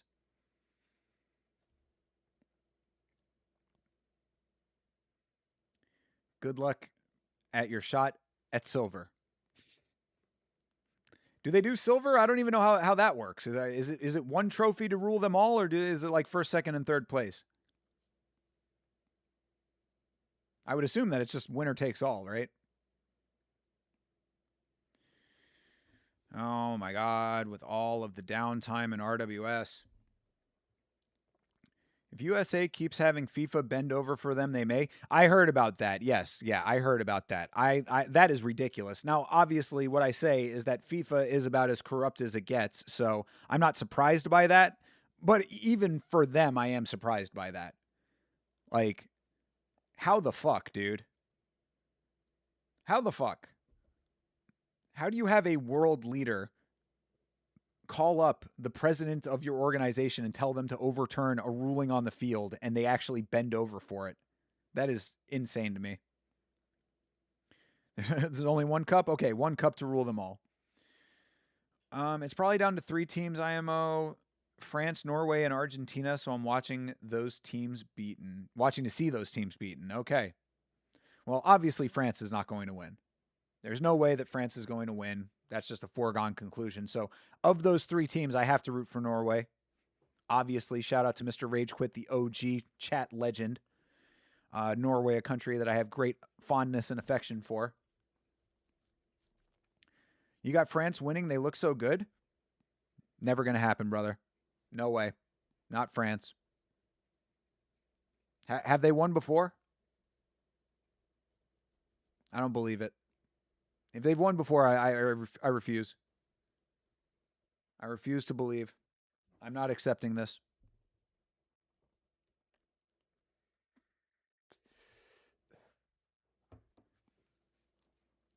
They've won many times? What? What? Many times?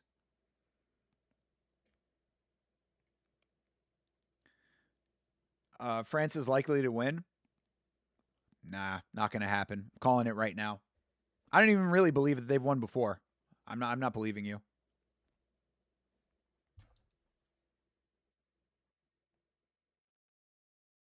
How many times has France won the World Cup? They've won it twice. 1998 and 2018. Nah, I don't buy it. Invalid. Invalid wins. It's been a tour of upsets. I mean, it's the year of the upsets, man. I guess that extends to other sports too. Why do you hate the Frenchies, bro? No, it has nothing to do with hating the French. I mean, I'm not a fan, but it has nothing to do with that. I just don't buy that they're going to win. It's just that, water is wet, sky is blue. French not going to win the World Cup. I mean, it's the same with being a Verdi fan in the Calcio Storico. They're never going to win. Your beard hair and Mo is French. I take great offense to that. I don't have a lick of French heritage. All right. Happy about that part, at least. I don't know where the look comes from, honestly. I think it really is just a straight down the middle cross section of all the things that make up me. It's a little bit of the Irish, a little bit of the Italian, a little bit of the Russian, and a little bit of the Polish. It all just congeals into me.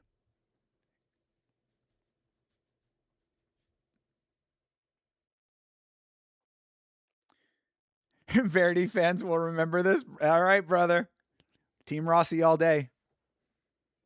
At least you're not an Arezzi fan. That's all I'm saying.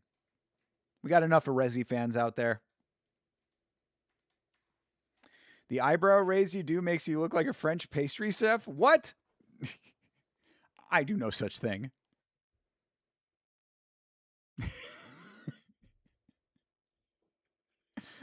A French pastry chef? I don't even like pastries. I'll be happy to see France lose, but not from a racist perspective like yours. How am I being racist? How am I being racist? Just because I don't think France is going to win? And I think that the stereotype about French people being very rude is true? All I'm saying is I've encountered French people in Canada and did not have a good time. I mean, look, this is lived experience. Has nothing to do with their race, I don't care what color or creed they may be. They were just rude. You want Norway to win because they're the whitest team. That must be it. That must be a subconscious bias. What was the other team? Argentina? Yeah, I guess it tracks. All you have to say is croissants. That's another reason I'm not a huge fan of the French, is because I don't like the language. I think the French language, it sounds like people vomiting words. That's a legitimate feeling that I have, unfortunately. Steve Martin did a great comedy bit about that back in the day. Constantly sounds like they're regurgitating their language.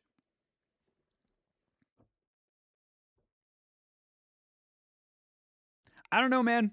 I'm just, I'm speaking from the heart when it comes to that. I have not had good experiences with French people. I want there to be French people to prove me wrong. I'm sure that there are some lovely ones. Some, I assume, are good people. Oh my God. I don't know. I'm just kidding. I have nothing against the French. I would say that France would not be on my list of places that I need to go. Yeah, you aren't kidding, Lachlan. This is a fucking super long intermission. This is long even on RWS standards. And we had an intermission between the first and second fight. On the prelims. Yeah, we're sitting here bullshitting. Me digging myself into a French hole over here. Hi-oh.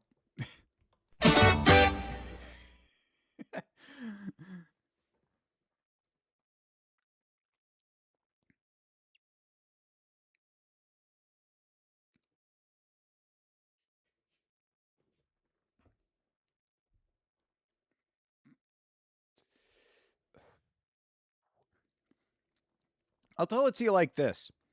I actually had a friend who was from France. My dude, Hank. Dude, Hank back in the day. He was a Super Meat Boy player back when I was somewhat active in the Super Meat Boy community. Hank, old friend of mine, watched me back when I used to stream video games. That was the first thing I ever did was stream Super Meat Boy. That was the first thing I ever streamed. And he would come around the chat. And this is a friend of mine. And he was rude. And I would tell him that. I was like, bro, you are living up to every French stereotype right now with the rudeness that you are exhibiting. So that's a friend. Imagine non-friends. Norway is a great team to back in Argentina for the best player, Messi. Yes, I have heard the name Messi before. I am familiar with the name. But yeah, Team Norway all day. I love Norway. Can't wait to get over there someday. That is a life mission. Norway, Thailand, and then Australia and New Zealand after that. Distant, I would say, but I'd love it. People say Australia suck at sport because we've been eliminated, but how many other countries have won the NRL and AFL premiership? Is that rugby? Yeah, I know you guys take your rugby pretty seriously. All right, looks like we are finally back from this very long break, denying me the dance cam for that long intermission. We're back. Sadly, missed the prior fights. How were they? They were okay. Pretty competitive, both of them, but no beanbags in either one. The second fight was pretty good. It went to a judgment round. It was a split going into the third, so that was pretty good. Rugby league and Australian football. True, brother. Yes, true that. Yeah, no one can deny you your superiority in sports that are only played in your country. It's like when I yell about MMA. I mean, like, obviously I am the best person to yell about mixed martial arts because I am the Yama guy. I don't know how many other people yell about mixed martial arts. Are there other ones? I guess maybe the Guru a little bit, but I would not consider what he does yelling about mixed martial arts necessarily. It's an Australia-only league that's just a minor detail. God, see, exactly. There you go. No one can deny your greatness when you are the only country involved. I am the king of my island when I am an island of one. I used to work at Panthers in Penrich Lock. It took my best years. It took my best years from 18 to 30. Well, as a big fan of the Florida Panthers, I appreciate. I appreciate Panthers of all sizes and shapes and Cougars.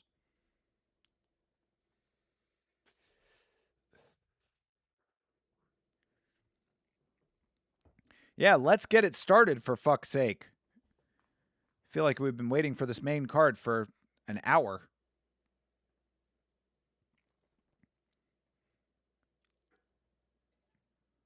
All right, Antonio Pecorino Piana. Antonio Piana from Italy. Pecorino. Is that a type of cheese?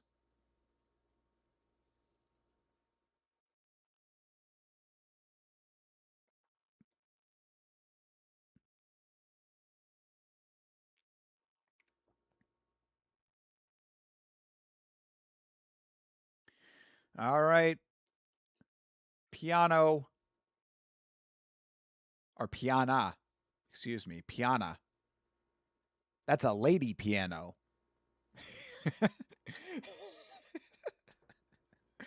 Oh my God. Yeah, type of Parmesan cheese. Exactly.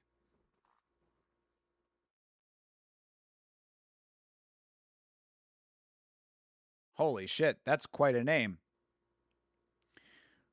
Amerlen Tagurov. Tuggerov.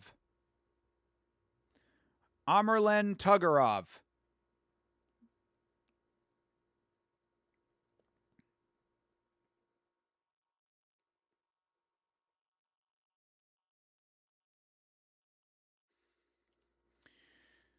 All right, another dangerous Russian here. We've got Italy versus Russia. See, we've got our own World Cup going on. How did Russia do in the World Cup? Did they qualify?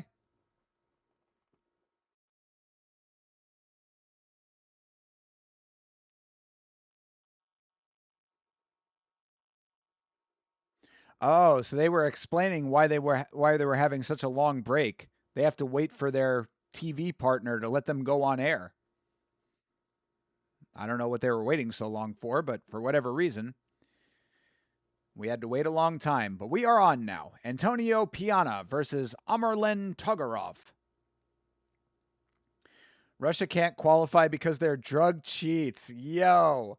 Well, even corrupt ass FIFA has standards. Crazy.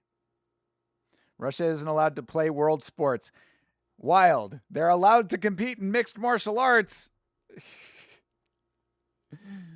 Man, all of those strict drug testing policies that make it over there to Russia for all of those Russian athletes in MMA. Crazy. That's a crazy thing. Oh well, no World Cup for you, cheaters. Checkmate, cheaters.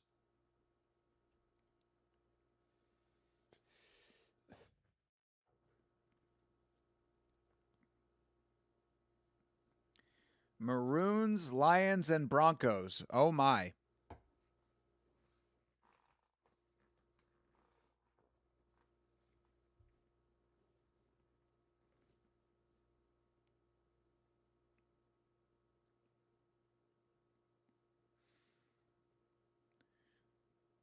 Piana has dirty feet.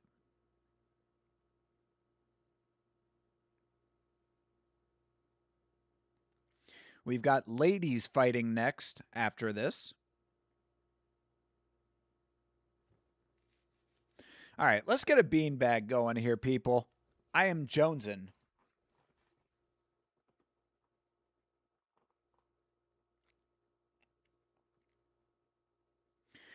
I am looking for a beanbag in this fight.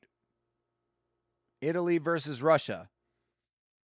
Let's see if this Russian guy is enhanced. They can't play in the World Cup, but they can play in Rajadamnern World Series.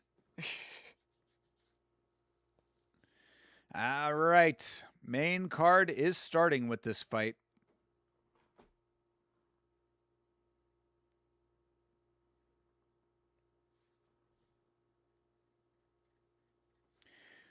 I fucked my second screen, so no watch along right now. What happened? How'd you fuck your second screen? Did you throw something at it? Did you get angry about the World Cup?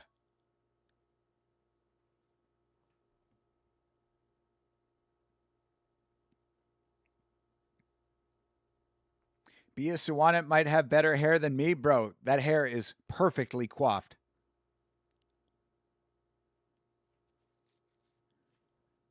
Bro gets his hair cut at the highest quality Thai barbershops. You got this Asian looking Russian. They're dangerous. True, brother. Going up against an Italian. I don't know. He might have a good chin, though. Obviously, Marvin Vettori does. He trains out of 7 Muay Thai. All right. Pecorino Romano Piana. It was a phone and you dropped it 100 times too many. I don't know. Maybe I'm just weird because I hear people talking about how they break phones all the time and they crack screens and stuff. I have never one time ever broken a phone screen or gotten water damage on a phone. I have never cracked a screen. I take very good care of phones for some reason. I think because I know the value and I don't want to replace them because I'm cheap. RWS debut? Yeah, for real. Let's see what he's got indeed.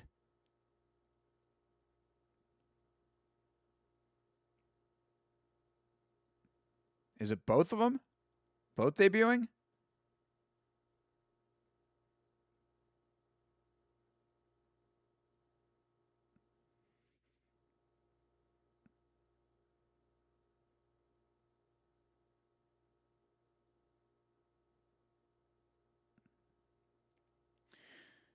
What happened to our ring girls? Again with no ring girls.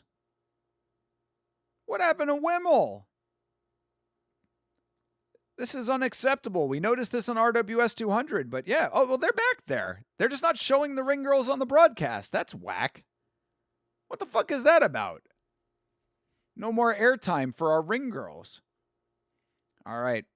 Either way, fight's underway. Nice kick lands for Tuggeroff. Ooh. Jesus Christ, they're scrapping. Woo. Active in the clinch. Ref can't even break them up. Very nice. All right, Amerlin off to a good start, backing up the Italian. Oof. Nice connection from Piana. Man, they are going blow for blow right now. Ooh, nice front kick for Tuggeroff. The province the Russian is from shares a land border with Mongolia. That's why he looks Asian. True. Yes, that is not uncommon, of course. See that often. I can buy a replacement screen for about 100, but I'll have to swap it myself. Eugh. Yeah.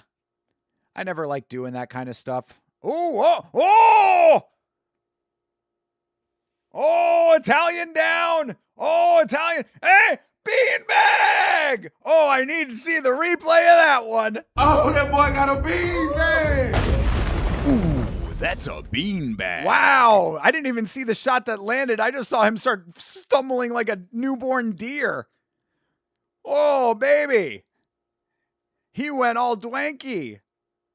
Oh, those legs were going all over the place. He could not recover. Indeed. Finally, a beanbag. Oh, I feel like I get new life when we get a beanbag after a while. That's what I'm saying, CTE. I have no idea. Like, all of a sudden, he just started going wobbly. How's that canvas taste, Italy? Oh, man. He did faceplant, too. He did faceplant. That is so bad. Yeah, full baby giraffe, bro. For real. He got the off switch pushed, dude. It's like his legs just didn't know how to operate anymore. Oh, that is bad. All right, let's see the replay. Yeah, no, it was just a short inside right, it looks like. Oh, geez, yeah. Fucking fumbling into the ropes. Holy shit. Yeah, let's see it from this angle. Yeah, oh my God, dude. He just got that fucking pistol crab piston shot. Bam. Yeah, just a right hook. Blink and you miss it.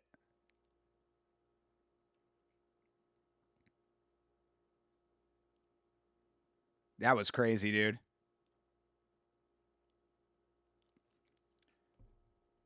Went down like they did in the World Cup qualifiers. Holy shit. Yeah, mantis shrimp. Yeah, exactly, dude. Hell yeah. Wow. That was something, dude. Loaded that thing up like it was spring activated. Holy shit. That's why, man, those scraps when they get into into like those back and forth crazy brawls, it's like you got to really be mindful of your defense in that position because like you're throwing all these crazy shots, but all it takes is some crazy shit to land and you're donezo. Yo, Sam, what is up, brother? How are you? You just missed the first beanbag of the night. Maybe there's going to be a lady beanbag in the next fight. We'll find out. Good to see you, brother. Hope you are doing well, Sam.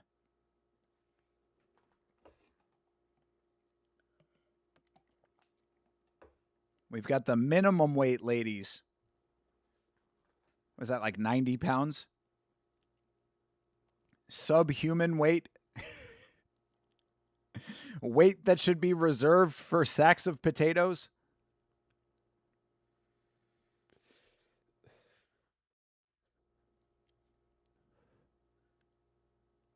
A short break. What? Oh, a shirt break. Okay. At least we get the music. I miss the dance cam. I want an RWS t-shirt. Throw it to me, Bia. Bia. I want one. They never throw it to me.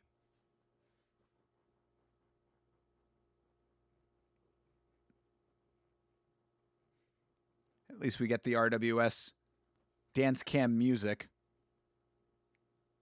Move your body. Yeah, man, the dance cam was fun. I miss seeing chicks shaking ass. All those thirsty ass cameramen that they have at RWS. Fucking goon squad on the AV tech crew. Yeah, it felt more like a party, exactly. That's one of the things that's great about RWS is the atmosphere. I feel like these new broadcasts strip away some of the atmosphere of Raja Damnern Stadium. How have the fights been? First two fights were good. They were competitive. No finishes in the first two, but we just got a crazy nice knockout in the last one. So far so good, except for the pacing's been a little bit crappy on this card, but that's all right. We're in it for the long haul as always. We got 4 more fights coming up.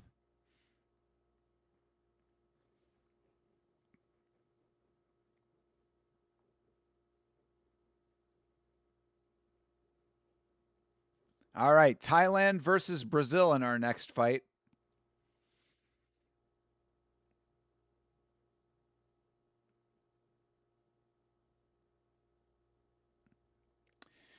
But yeah, things have been pretty good.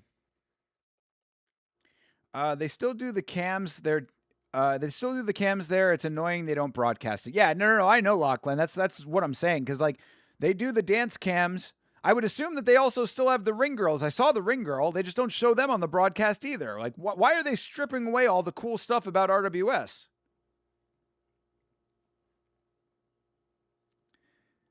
You were on it and did a big yammo with your hands and it got cut. Ah, hurts my heart, bro.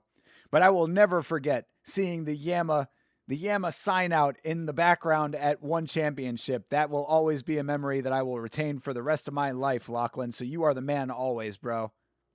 That was a wild experience in general. You know, I was I was really like thinking about that after the fact. I'm like, that is so crazy. I am watching an international broadcast right now. I am talking to a person across the planet who is at the venue right now of the broadcast that I am watching that's going out to the entire planet. And Yama is being represented on this broadcast in some small way. It is incomprehensible to me how cool that is. So thank you for making that happen. Do we have a clip of it? We should clip that. Holy shit. That's a good point. I got to see if I can go back into the Amazon, if they still have the event on there, and see if I can clip it. Amazon makes it very difficult to clip things. They have like all kinds of like copy protection shit on there. But I'll have to see if I can make that happen.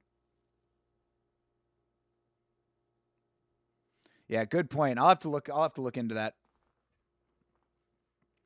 Yeah, we do not have a clip of it that I know of, but it will forever be there. We definitely have the VOD of me seeing it, though. You know, we were on stream watching it, of course. That's how I'll have to go back and remember what event it was.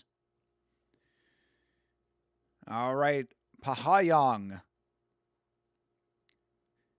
Pahayong versus Anna Carolina Assetti. Pedrita is her nickname. They are 105 pounds.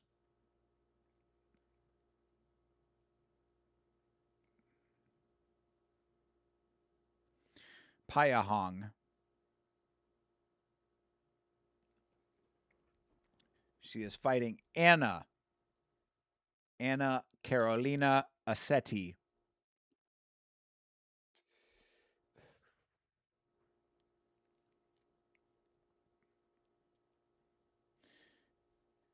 Of course, we have the interim bantamweight championship later tonight. And then in the banger fight, Kupayak versus Jiang Ronglong.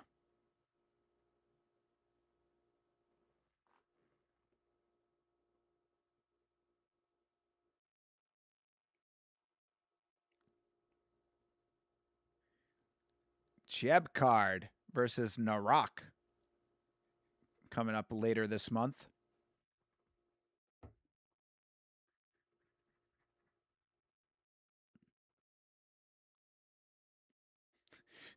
I just saw in the live chat replay, just caught my eye. There was somebody's username on YouTube. Their name was Sean Strickland versus Kevin Bacon. Why? 6 degrees of my fist.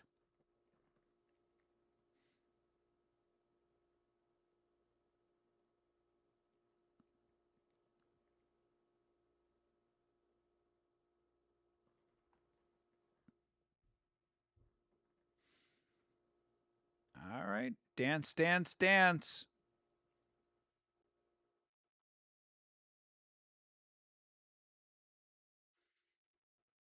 The Brazilian is significantly more oily than the Thai lady. Achetti.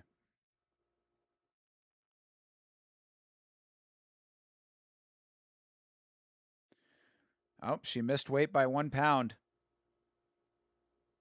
Yeah, I was going to say they're fighting 105. I guess they're strict about the weight limits. I thought that 106 was legal weight, but they say she missed weight by 1 pound. Oh, another RWS debut. Oh, and that's a tattoo. I was wondering what like the things on the Thai girl's arm were. I guess they're flowers. You got red corner. I'm with you, bro. I'm with you. Against a Brazilian weight misser. This ain't BJJ, sister. You got to strike here. I'm going Thai myself. That is Payahong. Payahong. Super hot Payahong. All right. Plus, she's a little cutie. Look at her. She's a baby, too. Jesus Christ. 22. 38, 26, and 1. Oh, no. 38, 26, and 1. Oh, I don't know now. I'm rethinking my prediction here. 38, 26, and 1 is not a great record. But she is the former minimum weight champion of RWS. Yeah, she's got a couple of accolades. All right, I'll stick with her. I will stick with her. The record does not dictate the action of the fighter. Yeah, that is not a great record. That is definitely true. But let's see what the Brazilians got. Maybe the matchmakers knew what they were doing. All right, let's see. Anna Carolina Assetti. 27, 5, and 1. Oh, no. Oh, this could be bad. This could be real bad for Thailand right now. But who was she fighting, though? Maybe this is a padded record. Maybe she was only fighting Muay Thai in Brazil. Maybe she was fighting the same 5 opponents over and over again. I will admit, Lachlan, it does not look good on paper. But that does not mean anything. That does not mean a thing when it gets to the actual fight itself.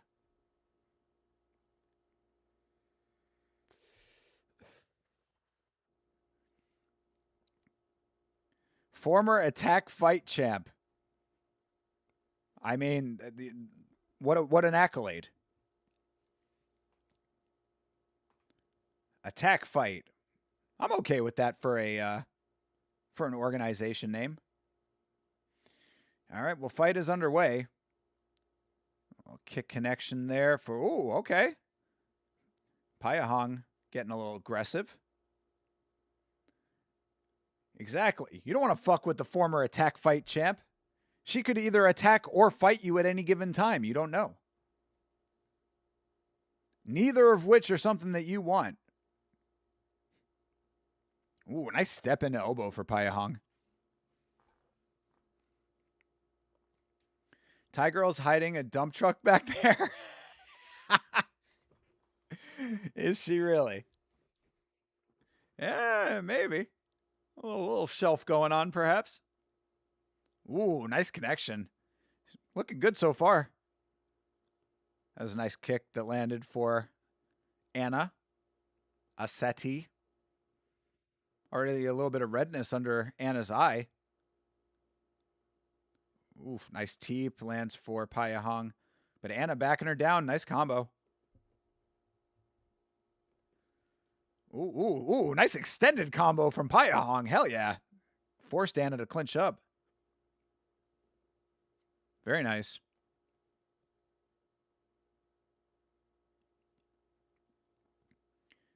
Yeah, high knee. Nice. I like Payahong's technique. She seems pretty technically proficient right now.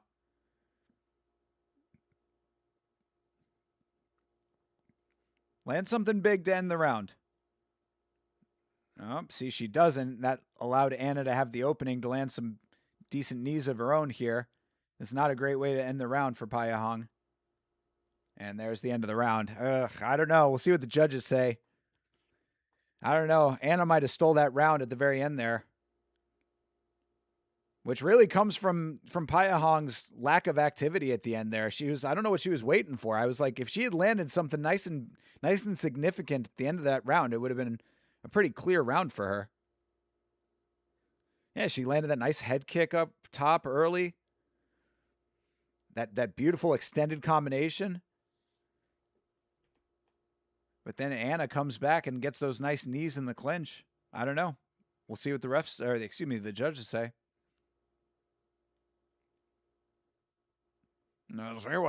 have to say.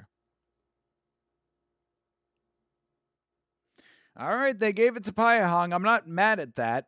If I was Anna, I'd be a little bit mad about it. Surprised that not one judge gave the round to Anna, but either way. Yeah, they're saying it on the broadcast. You know, the clinch work at the end was not enough, I guess.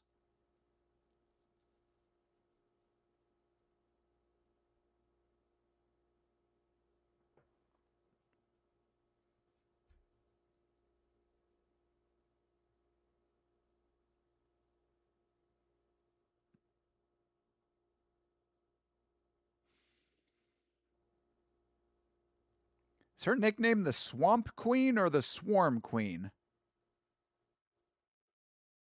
Having trouble understanding what they're saying, but either way, I like the nickname. I'm going with Swamp Queen. I like that better. Queen of the Swamp, like Fiona and Shrek.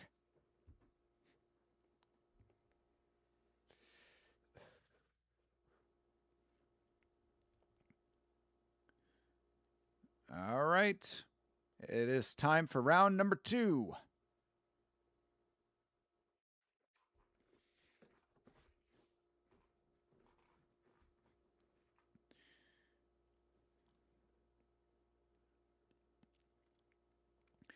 Nice. I like her using that high knee into the front kick. She turns the high knee into the teep really nicely. She feints it a couple of times, then strikes while the moment appears. Oh, little trip and stumble there for Anna Setti.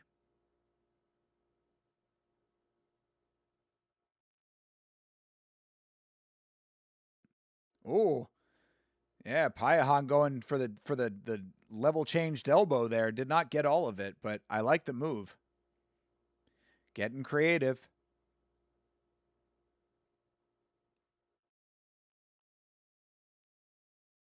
All right, both land a nice connection into the body. Very kick heavy fight, these two. The front kicks are money, very powerful dump dump truck attribute. You know, I appreciate that you have a healthy admiration for her platinum dumpy, to quote the Game Grumps.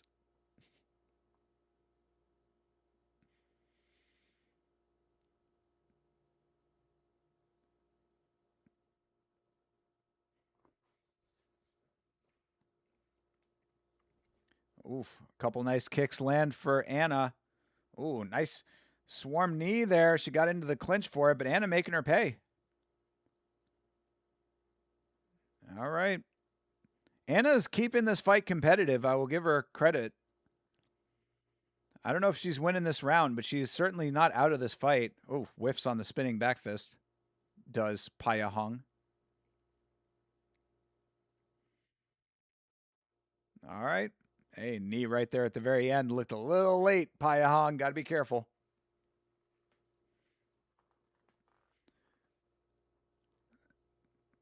Yeah, they're saying it was a clean win for Paya Hung. I would agree that she won the round, but it was not without a little bit of adversity.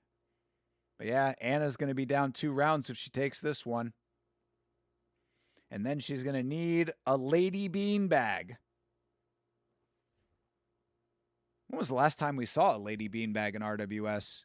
Probably Anna Rumette, right? Or excuse me, Marie Rumette. Right? We've seen Marie Rumette. Oh yeah, she finished the title fight last time that she fought.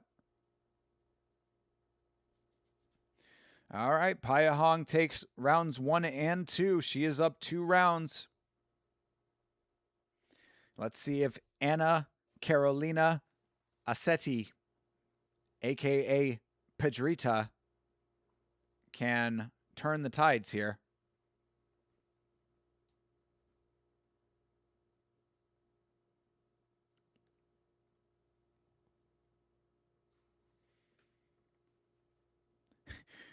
Paya Hong's coach has the type of face that looks like he's always on the verge of busting out in laughter.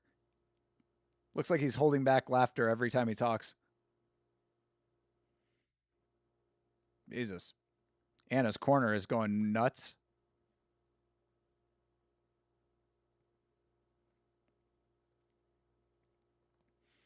All right. It all comes down to round number 3. and if Anna Carolina Assetti can get the beanbag victory.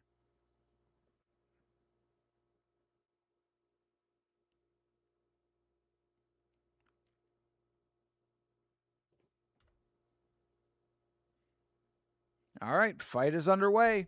Round 3.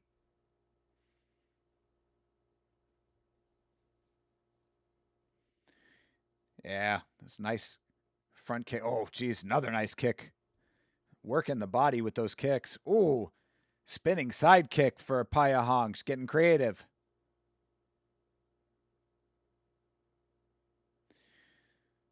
I think they have a new opponent for Farid this Saturday. Do they? Because I know that they had rescheduled the other fight that dropped out, right? Because that was supposed to be Ethan Ewing.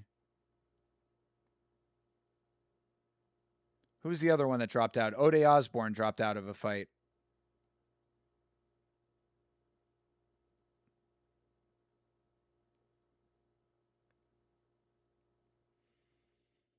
Yeah, last time I checked on ESPN, they had not updated it. Take a look real quick.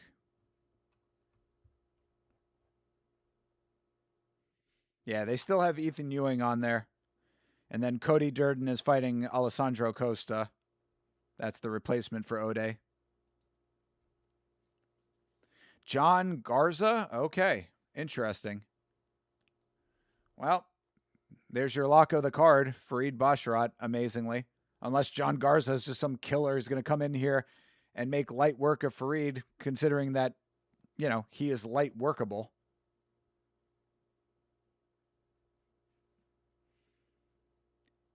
Javid, he is not.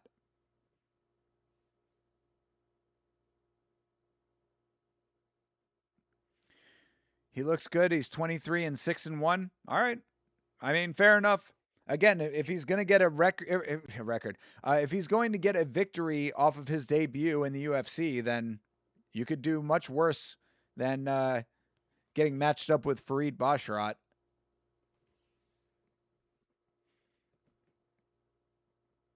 Obviously, Farid is the lesser Basharat. Farid was going to get fucking annihilated by Ethan Ewing. So he got lucky there. I don't know. Bet at your own risk. Garza looks like a high schooler. How does he fight, though? Have you seen tape? I'm going E-Money J on this one. Watch the tape.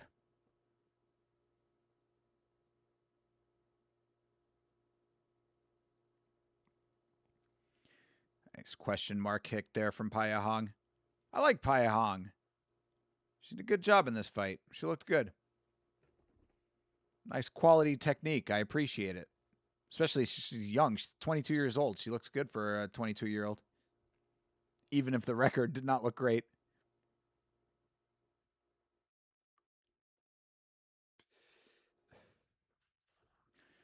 All right, Mr. Bia.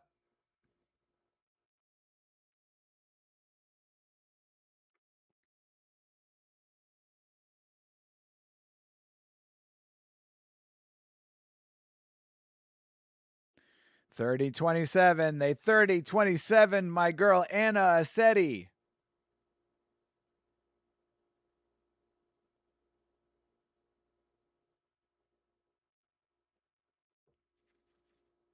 All right.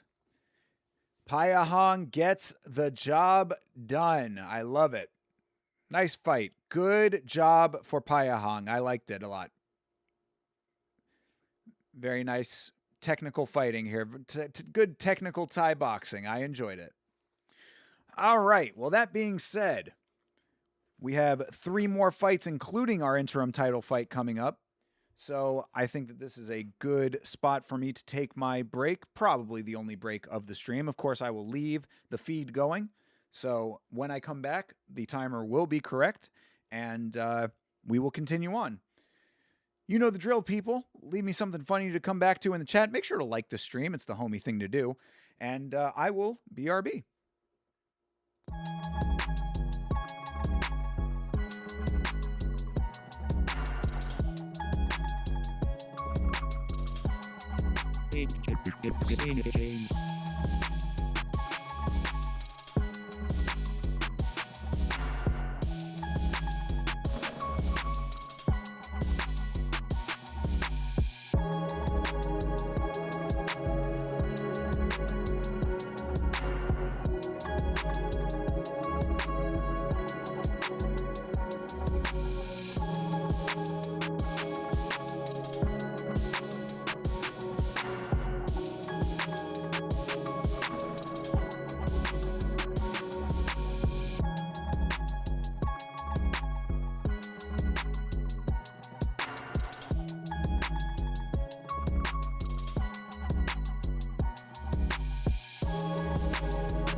Right, and just like that, I am back, and just in time for ceiling graphics. I love RWS ceiling graphics. I am so jealous of Lachlan, who has seen these ceiling graphics live and in person. Ceiling graphics are pointing at me. And the spinning elbow. Bam! Hell yeah.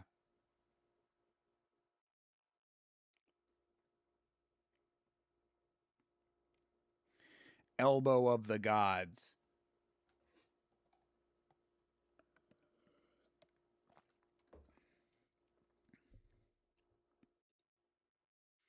And there's the other one. Good deal.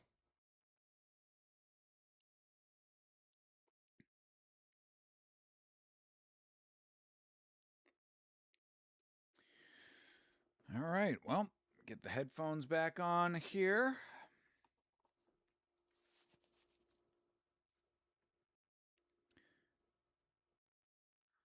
All right, Jarring Nern.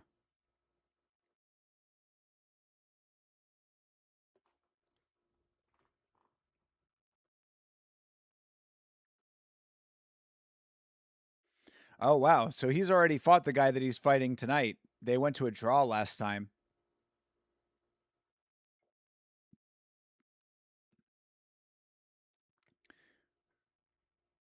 Jarring Nern.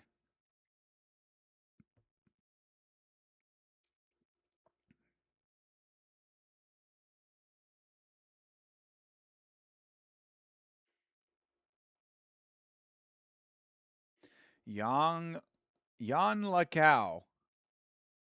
Coming out to Soldier Boy.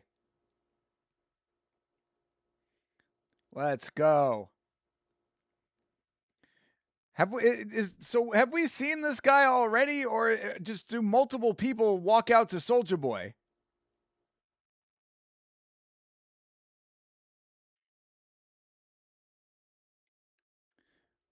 Lanyakau.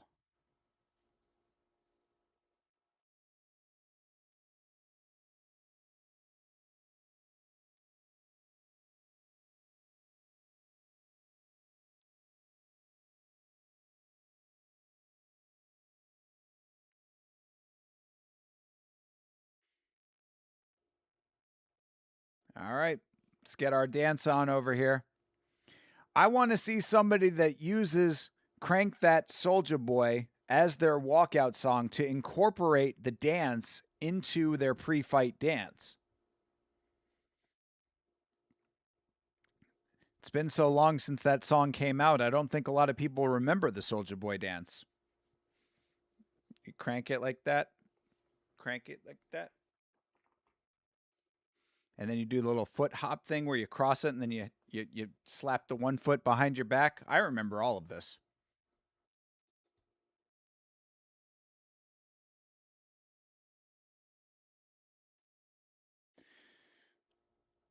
All right. Saturday the 25th is Charlam versus Yod Katano. Yod Katanu.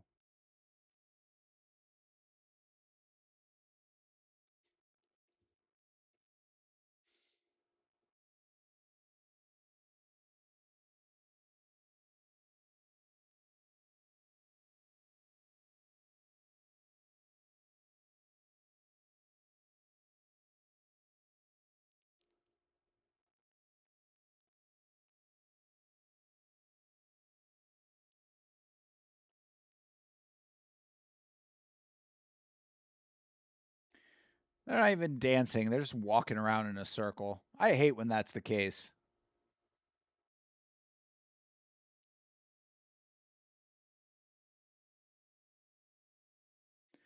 What is this dude's back tattoo? Is it a giant bat? That's why I don't think we've seen him fight before. I think I'd remember that giant bat tattoo on his back. I think that's what it is. Have to see when he turns around again.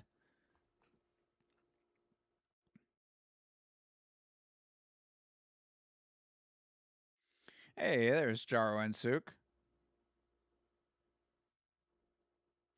He is the bantamweight champion.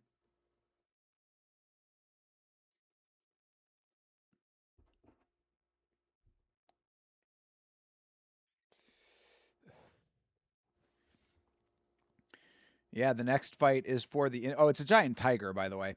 But yeah, the next fight is the interim championship of the bantamweight division, and he is the current champion, so they will unify the belt, him and the winner of the upcoming interim title fight.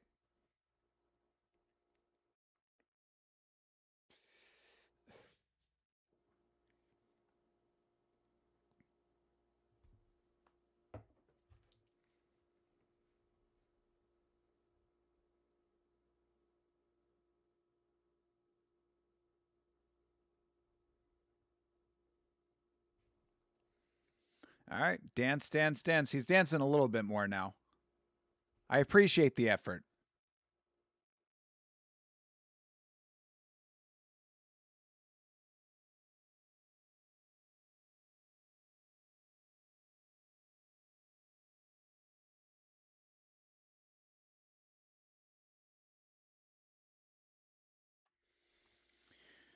What is Fareed versus Garza is... What if Fareed versus Garza is a repeat of O'Malley versus Mutino, which, funny enough, was on the last McGregor card? I mean, too hard to say. I mean, I don't know enough about Garza and Fareed. I mean, what I will say is that if you're trying to make the comparison, I don't think that Fareed is of the caliber of O'Malley.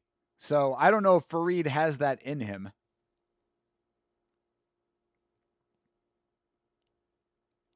But I don't know. Could be. Short notice guy. The more I get older, the more I dislike Pawn Stars. Why? What about it? I mean, the fact that it is claiming to be a reality show and it is the most fake reality show ever. I mean, there's like certain shows that are like reality shows that are scripted. That show is like 100% inauthentic from what I understand. Like the store that they're in is not even the actual store on the show. It's a replica store. Yeah, if you look into like the actual like backstory of Pawn Stars, it's like definitely a lot more shady than what you would be led to believe if you just take it at face value. And I don't know if shady's the right way to put it, but it's a lot more like it's inauthentic to be sure.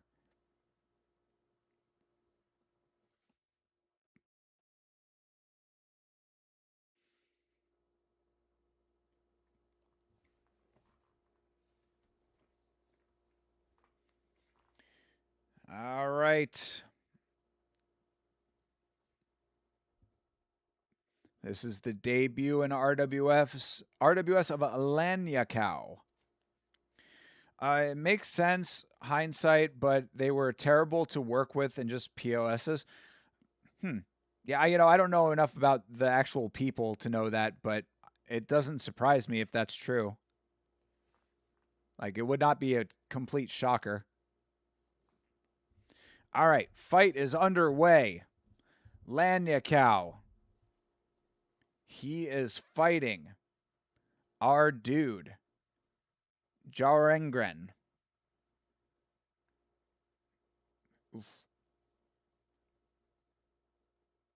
Oh, heavy kicks from Lanyakau, but all right. Jarengren trying to land something of his own. Nice step and elbow from Jarengren. Man, these guys are going. Trading these kicks. Oh, nice knee to the body for Lanyakau.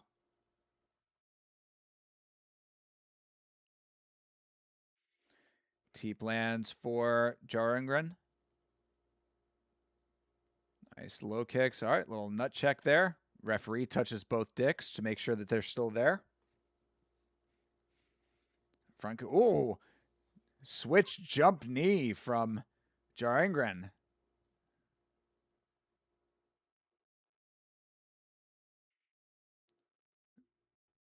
Woo. Another nice teep from Jarengren. Bro, they are trading over here. Yeah, turning into a nice little kick battle, says the broadcasters.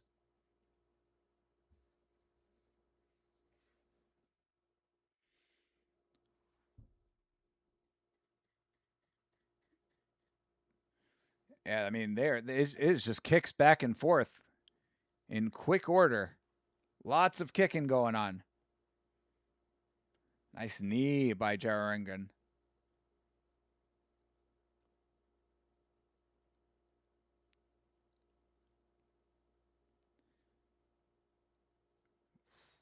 Nice connection low from Lanyakau. Oh, lights went out for a second. They're back. Oof. Jump knee lands for Lanyakau.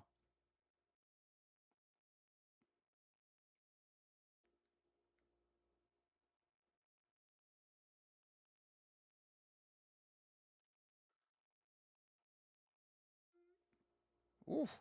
Side kick lands. Another switch knee. Lanyakau. Damn, competitive first round. We've seen a lot of competitive fights on the card tonight. Hopefully the main event and the banger fight live up to that as well.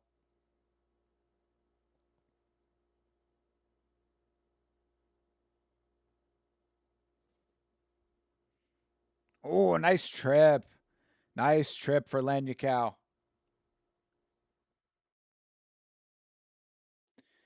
The old catch and sweep.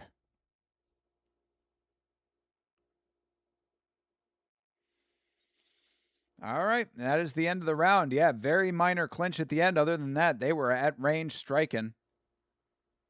Good deal.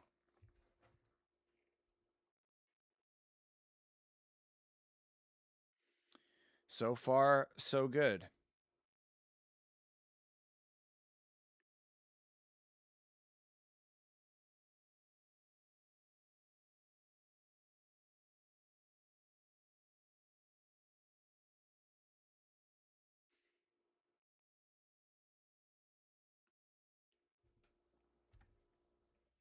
See what these judges have to say about it.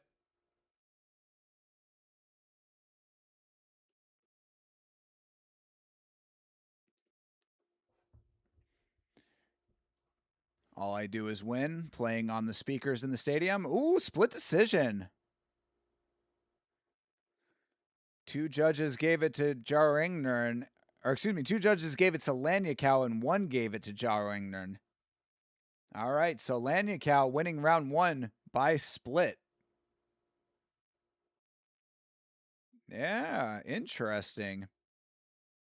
Very interesting. Two judges going to Lanyakau. He takes the round, but just by a single decision.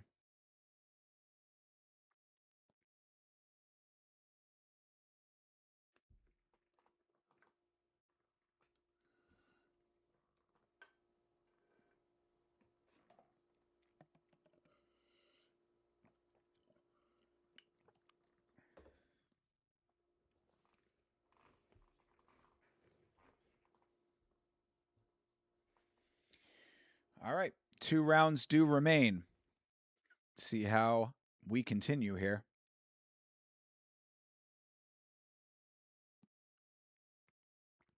All right. Round number 2. Ooh. Nice kick up top. Caught the kick. Does not get the sweep, but continuing to pummel away over here. Jarring.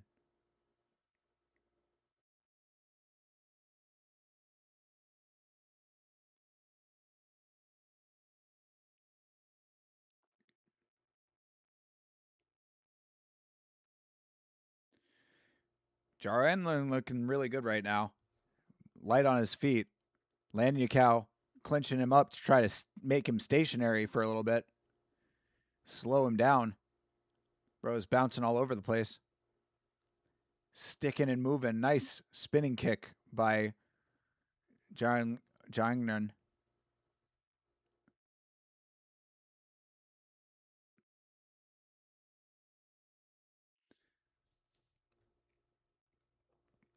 Oof. Big shot in the clinch by Jarringnan.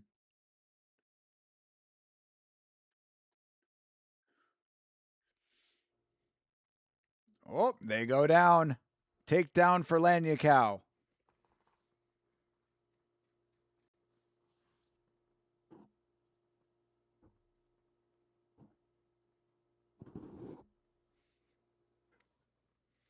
All right, they break again.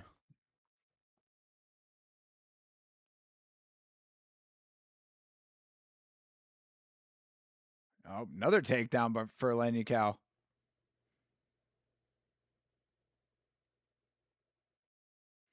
Nice body kick for Lanyakao. He is clinching up a hell of a lot now. I think he's getting a little nervous here. Oof. Another sweep. Jeez, that's the third time he has taken his opponent down to the mat.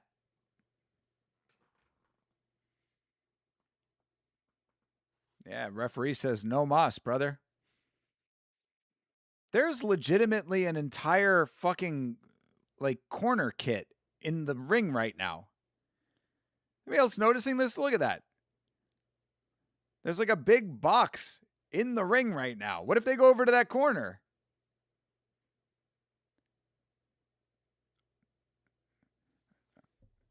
All right, Jungnan with a big elbow there before.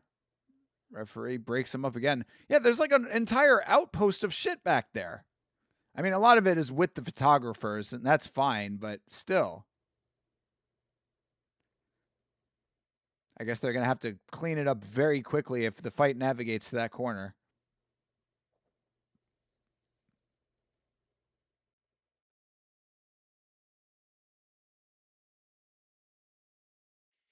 So many takedowns from Lanyakao in that round. Not great. I would say that Jarrington took that round pretty easily.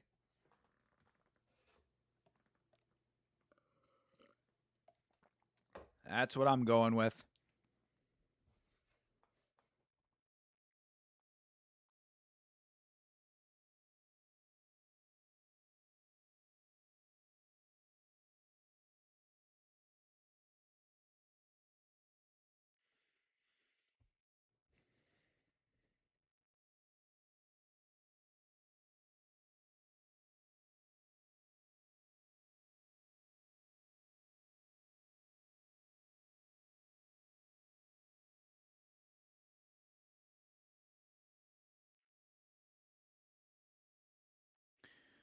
Oh, they gave it to Lanyakao even though he was doing all those takedowns?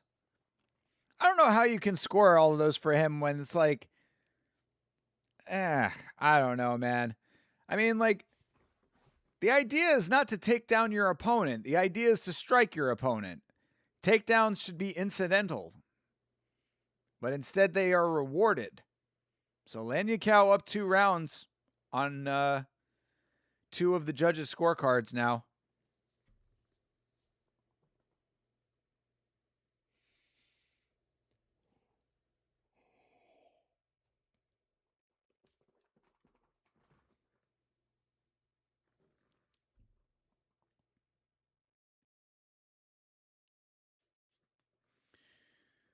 All right, they're saying that Jarongner needs something special in the third and final round. I would agree entirely.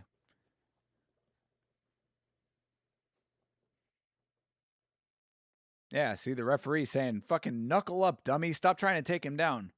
Oh, he was talking to the other guy, though. There we go. All right. Never mind. All right. They touch up. Round 3. Ooh. Couple good connections for Jongnern. Ooh. Yeah, Jongnern trying to open up here.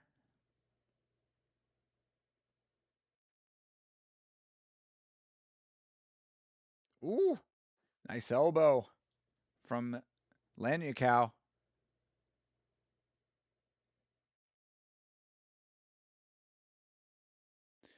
Oh, yeah, they're talking about Jongnern being cut.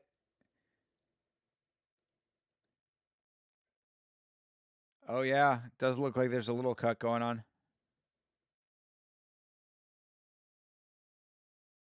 Ooh, big switch knee for Jongnern.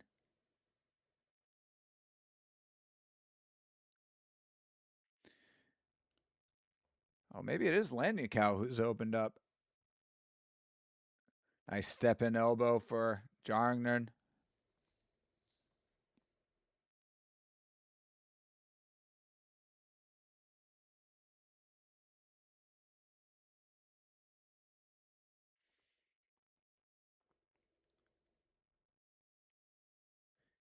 Yeah, Lanyakau still trying to put pressure on, but oh, Jongnern with a big run-in elbow. Oh, man, can he finish this fight? Come on, dude. I think that he got robbed of one of these rounds. Jongnern should probably be winning this fight. I hope that he gets the knockout here. Not looking likely, but he is certainly trying for it. Jesus Christ. Every time that they break from a clinch, he is sprinting towards his opponent.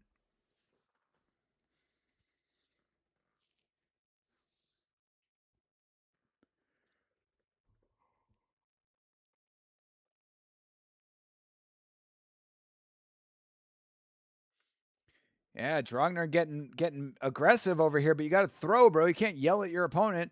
You can't knock him out by yelling at him.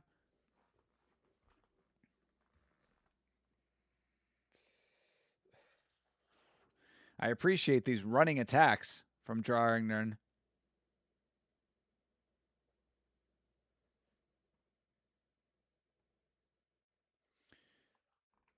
Heavy low kick there from Drogner. Yeah, Lanyakau just coasting his way to victory. I hate to see it.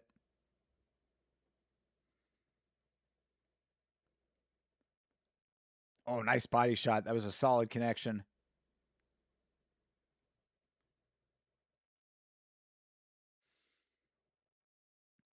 All right.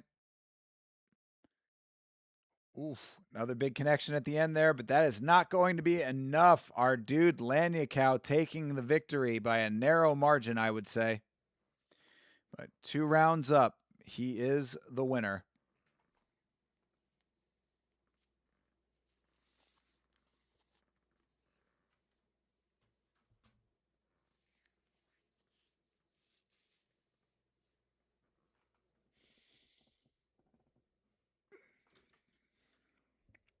Go through some of the highlights of that one. Another competitive fight, even if we did not get a beanbag. Only 1 beanbag on the card so far. That's not a great finish rate for RWS.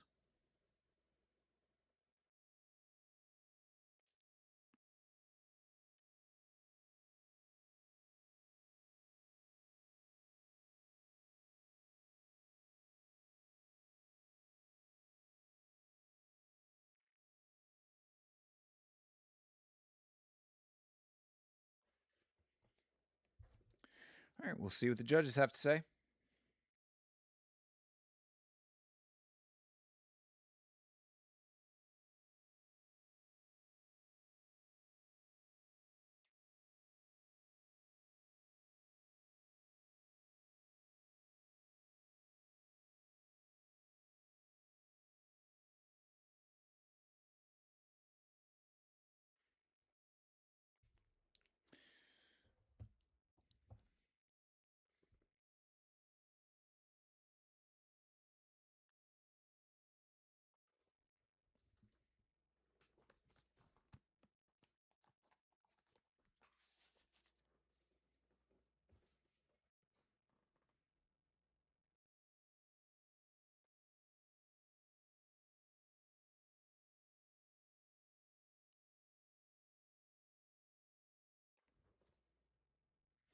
Split decision.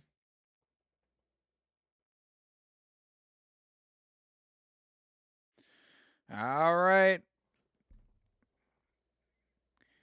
28-29, 29-28, and 28-29. Lanyakau gets the job done, I suppose. I'm not super satisfied with that outcome. Yeah.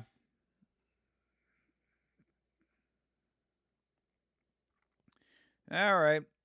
It is what it is. See if we can actually get something of value in this interim title fight that we have coming up. Pangtor versus Saotho.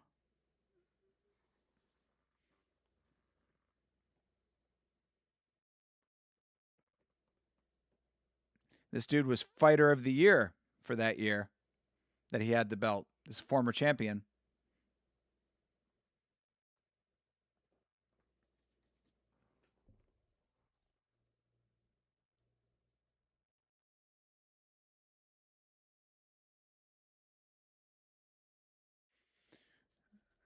All right, Lanyakau gets the nod. And we've got a title fight coming up, or an interim title fight to be exact. Silver belt on the line.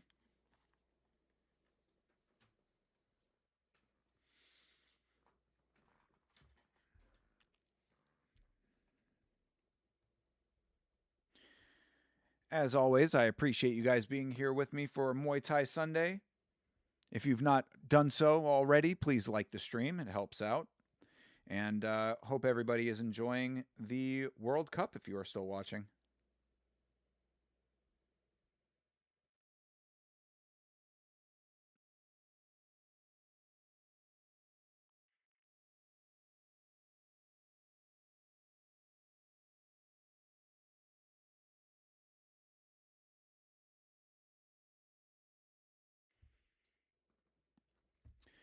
All right, Pangtor versus Saotho. Two incredibly hard names. Pangtor sounds like a robot of some sort that you'd be fighting in a video game, and Saotho sounds like a dude who is corner blocking. Epic Verde roof graphics? You bite your tongue. Don't try to bring Verde into our RWS. Everybody knows that RWS is Rossi country. Everybody knows that. You're making your picks for tomorrow. Good deal. How we doing in the Verdict League? I haven't even checked. Let's take a look real quick. See where everybody stands in the league points. Let's see. In the Yama League.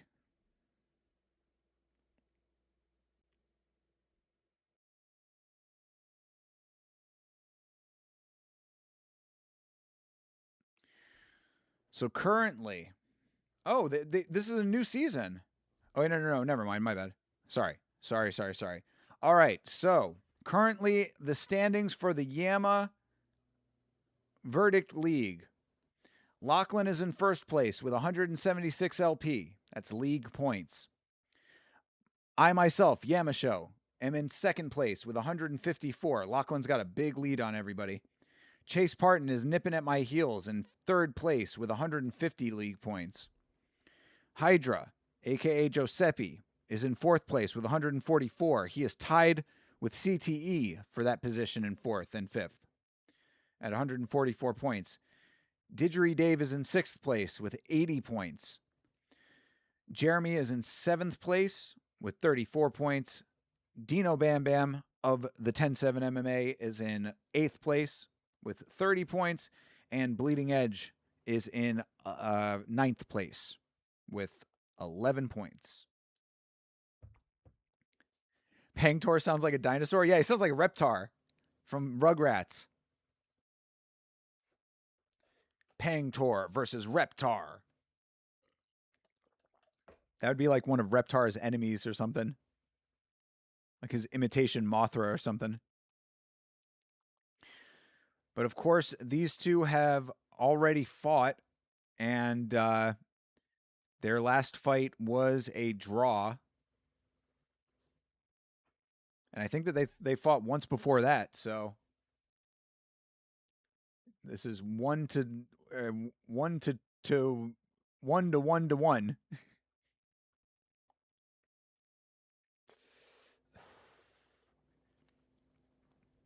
Hell yeah, Reptar was the shit, dude. Reptar was one of the better parts of Rugrats. I always liked Reptar, and I liked Stu, the dad. The parents on Rugrats always reminded me of my own parents. Like if you ever saw my parents, you would understand why they remind me. Like the dad, Stu Pickles. I forgot what the mom's name was, but yeah, he kind of looks a little bit like my dad, and the mom looks a lot like my mom, or at least it always reminded me of my mom. Especially back in the '90s when my mom actually had hair very similar to mine right now. She used to have like a high top fade in the '90s. I was like, that's quite a look. I see old pictures of us. I'm like, man, you were really rocking that hair confidently. I'm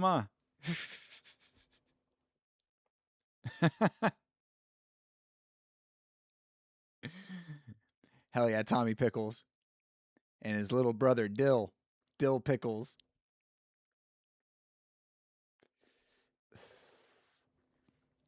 And bitchy Angelica. I always used to hate Angelica so much. I think that was an early place that I recognized not having time for that type of woman. You know, she just exhibited a lot of qualities in a woman I would not be interested in. My early experiences being informed by Rugrats, like I don't know what I would want in a woman, but I do know I don't want that.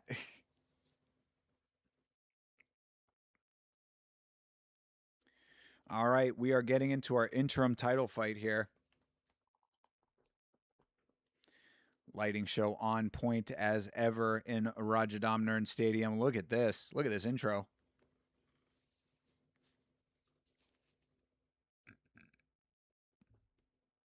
Yeah, she was not only that she was annoying, she was also just a bitch. It's like she's always like talking down to the younger kids or whatever. I don't know. It's just like she had an attitude that I did not appreciate. I'm not a big fan of women with attitude. I know that there are some guys that like that. I am not one of them.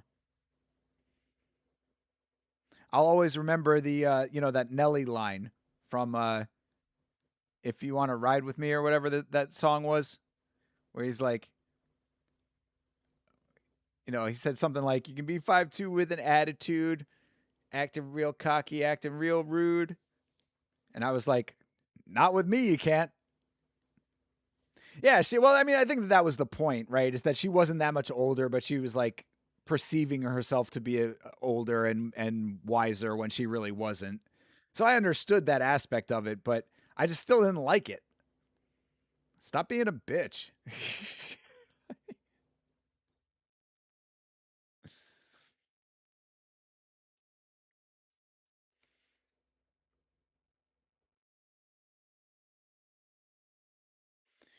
Yeah, I'm not a big fan of women with bad attitudes. I'll never forget that chick in Montreal. I talked about that on stream before, of course. When I smoked with those two, and the guy was like super cool, and his girl was just the most massive bitch I had ever fucking met. She just had such a fucking attitude. I was like, what is this chick's problem?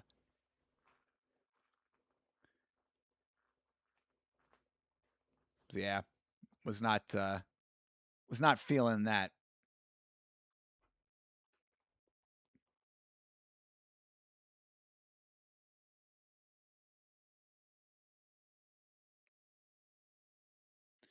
All right, Pangtor. He is a former champion himself. This is a vet right here. Pangtor. Name goes hard, bro.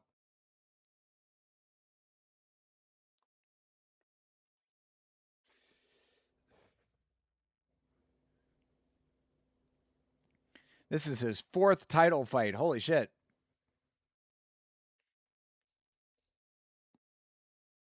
Bro is a legend out here.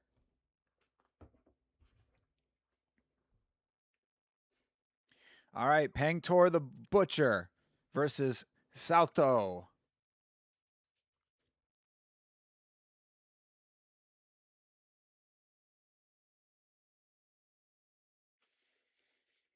All right, 118 pounds apiece for bantamweight championship contention.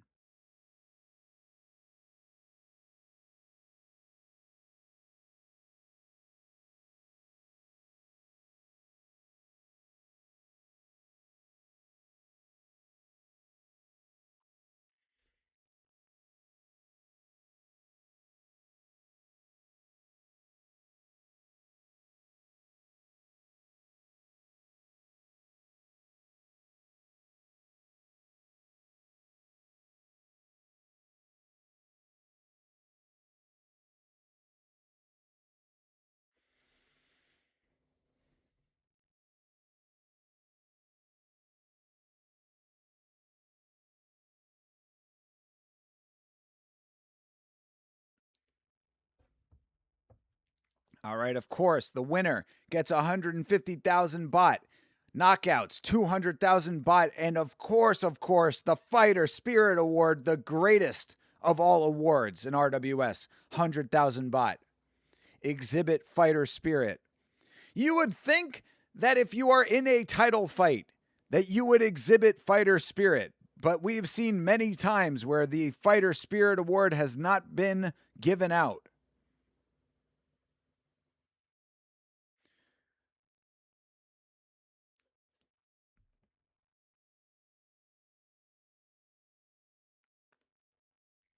Oh, and the champ of the division was in attendance for his teammates' fight, but may not be in the building anymore. Does not care to see who wins this fight. Does not care to see who he will be fighting in his next fight. Talk about balls. All right. Interim title fight is about to start.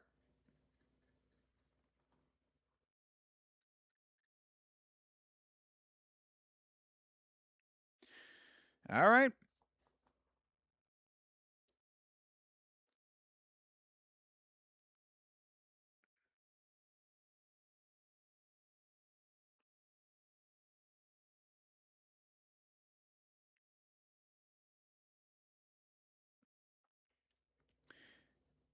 Mr. Bia giving us the announcement.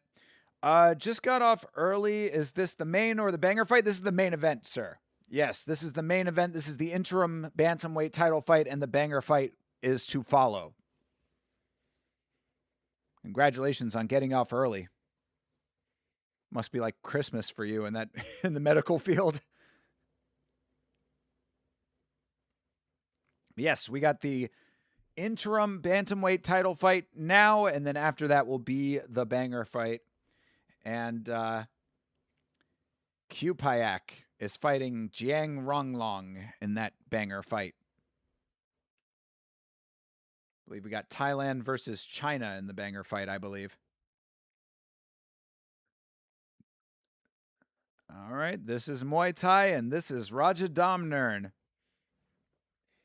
If you didn't already know.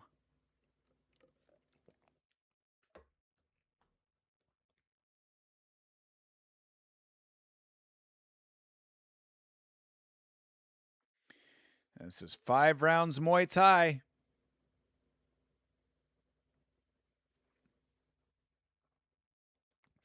Brought to you by Leo Soda. You're going for blue? All right. Blue is, I believe that's Pangtor. Oh, wait, maybe not. No, that's Saotho. My bad. Yeah. All right. Saotho is blue. I'm going Pangtor, bro. Pangtor is the dude with all the crazy experience, former champion, and he's got the cooler name. So I am going red corner. I'd love to know what RWS calls the banger fight. I think they just call it the extra fight. I don't know. Like, they just call it the one more fight.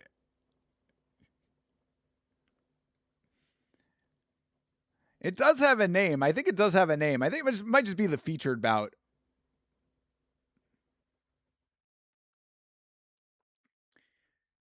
Si Num Nung.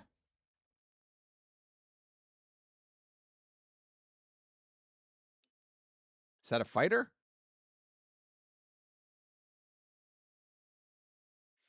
All right, Pangtor the Butcher. Stealing Brian Battle's nickname. Ain't no way I'm coming up in RWS to lose to a Thai dude.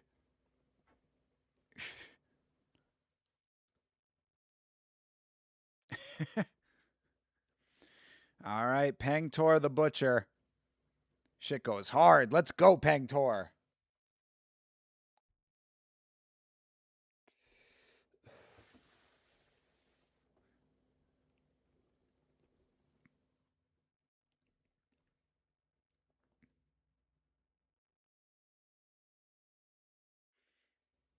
All right, fight is underway. Round one.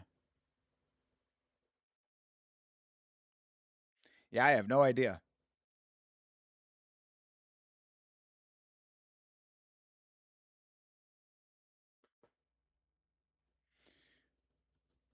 All right. Ooh, nice connection there for Saotho.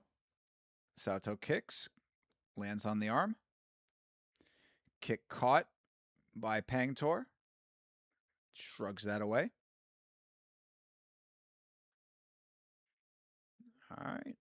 Saotho, calm, cool, and collected in there. Just landing some nice shots. Good high kick for Pangtor.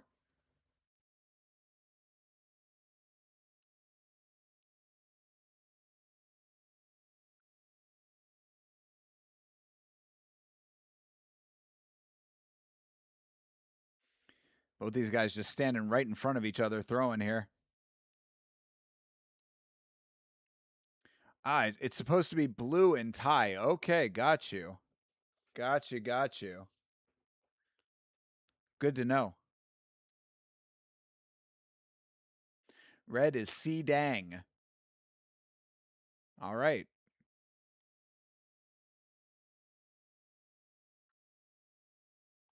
Num Nuong and Si Dang.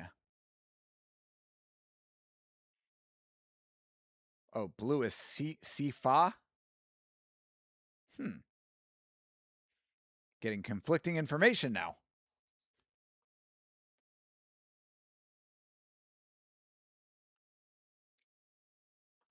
Ooh, big kick up top for Pangtor.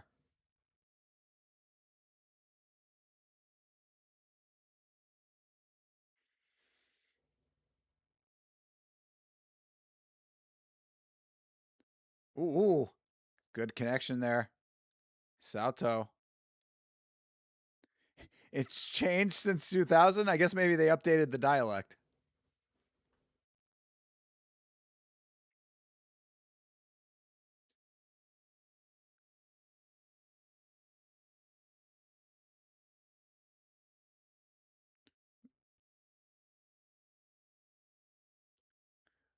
Not a crazy pace to this fight, but some decent connections, though.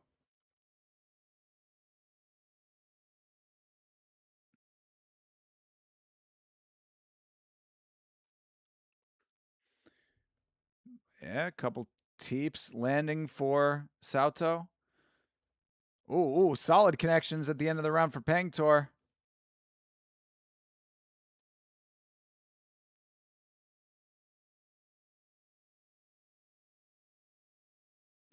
Ooh, another nice connection for Pangtor there. I think Pangtor took that round pretty easily.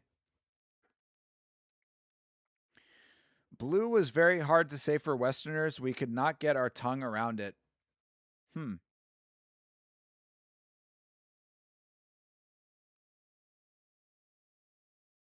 Oh, Num Nuong. True. So they changed it to Sifa.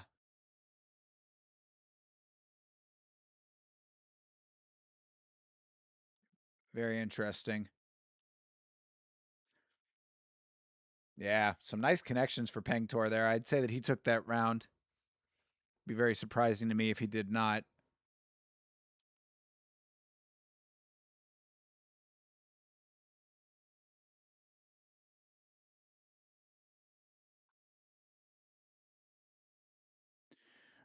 Oh, really? Split decision on that round. Interesting. So one judge did give it to Saotho, but two judges gave it to Pangtor. Wow. I was not expecting that. But all right. I mean, I think the right guy got the majority decision in the round, but that is still surprising to me. Oh, Saotho's twin brother is in his corner.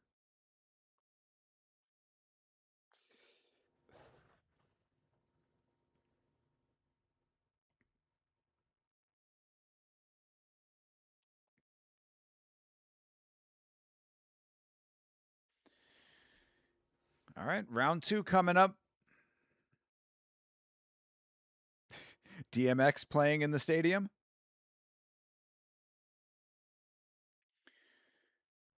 Sky blue / light blue, sea fa, derived from the word sky. Navy / dark blue, sea nam nerger, oh geez. Nern, derived from the word silver money. Huh. Sea nam nergern. I don't know. That's a hard, yeah. Dark blue is a little bit hard to say, and gets into territory I'm not comfortable saying. Only Dustin Poirier can say that.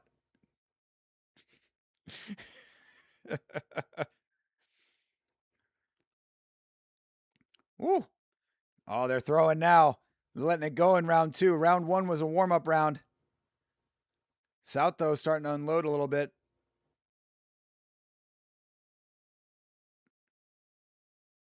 Yeah, Saotho getting a little heavy on the volume and the pressure. Pangtor staying calm.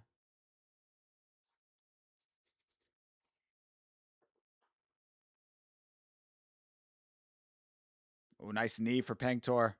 Oh, a couple good shots. Oh, Pangtor starting to open up. But still staying composed. Not getting too greedy. I like it. Oh, another big connection. Oh, Saotho. Oh, Saotho down. He's back to his feet. But yeah, he had a delayed reaction. I think a body shot dropped him. Yeah, I think he got his liver touched. It's going to be bad, my navy blue. Oh, no. I still got to get that for the soundboard. My post-it notes are in. Yeah, I think a beanbag is definitely incoming. Yeah, my post-it notes are still in the box from when I cleaned up. I got to get that out again. I mean, Pangtor has a minute 10 to work here. Oh, switch knee. Jumping knee from Pangtor. He is laying on some crazy damage here. Spinning back fist lands for Saotho, though. Saotho trying desperately to stay in this fight. Pangtor just so calm throughout all of this striking. Nothing is phasing him. Ooh, geez, big connection while Saotho was trying to, I guess, clinch up. Kind of came at him in an open stance.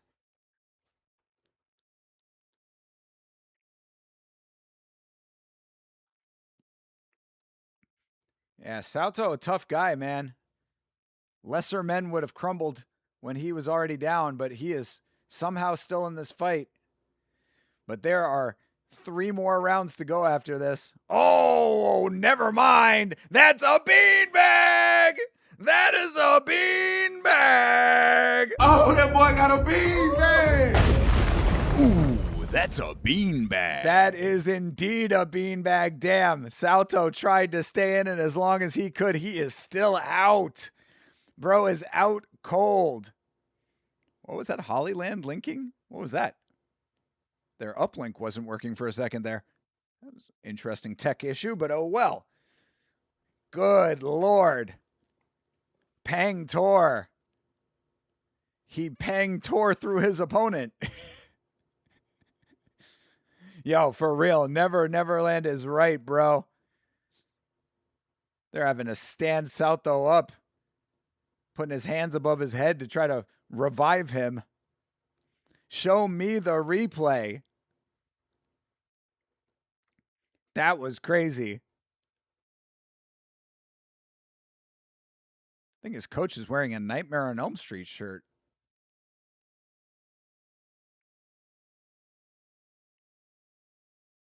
All right, your new interim champion, Pangtor, getting the beanbag victory. But here is the replay. Yeah, body shot. That was the delayed reaction on the body shot. That was a crazy body shot. Holy shit.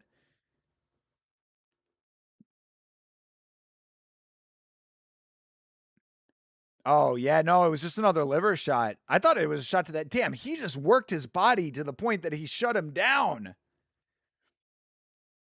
I thought the second one was for sure a headshot.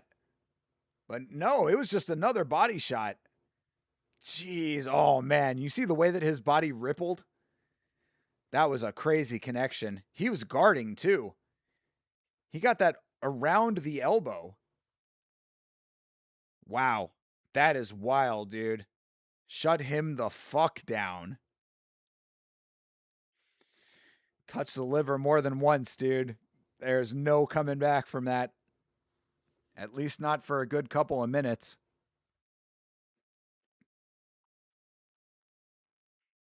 What? Who is this guy? Saran Ladawan. He's the chief marketing officer. What happened to our normal IT guy? CEO couldn't be here today, so the chief marketing officer is presenting the belt. What?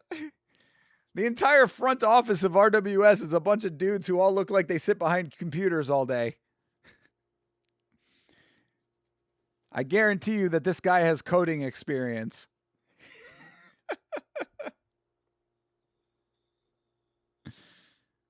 Red corner. Biasuan had a little voice crack there. All right, Chief Marketing Officer is wrapping around the belt buckle of victory. That is 100,000 baht or 150,000 baht for the victory and 300,000 baht for the knockout, I believe. Oh, wait, 200,000 for the knockout. 350 total. Yep, there it is. Winner and knockout, 350,000 baht. Chief Marketing Officer says so. This is Dana telling Mick to put the belt on him? Not even, bro. That's like Dana telling, like, you know, the guy who makes the the guy who puts together the B-roll video footage to do it. Look, Mick's not here, Sean's not here, Hunter's not here. You're next in line. Me?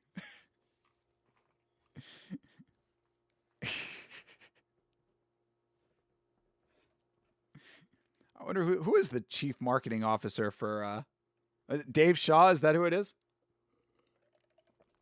Wait, Shaw is the he's like the rules guy, isn't he? CMO UFC. Let's see. Dr. Jeff Davidson is the chief. Oh, he's the chief medical officer. No, I'm looking for the chief marketing officer, sir.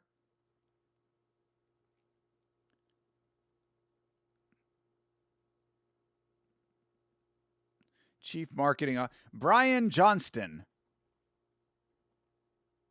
Oh, the UFC does not currently employ an individual with the specific title of chief marketing officer. That's interesting. Instead, the organization's marketing, brand, and promotional strategies are led by a specialized group of senior executives across its parent company, TKO Holdings. All right, well, there you go. You learn something new every day. But I guess Brian Johnston is a managing partner at adjacency. Yeah, Brian Johnston is a chief as a CEO / managing partner at Adjacency Partners, and I guess he was the former chief marketing officer at the UFC. Huh. All right, well, You got me sold. See if I can connect with him.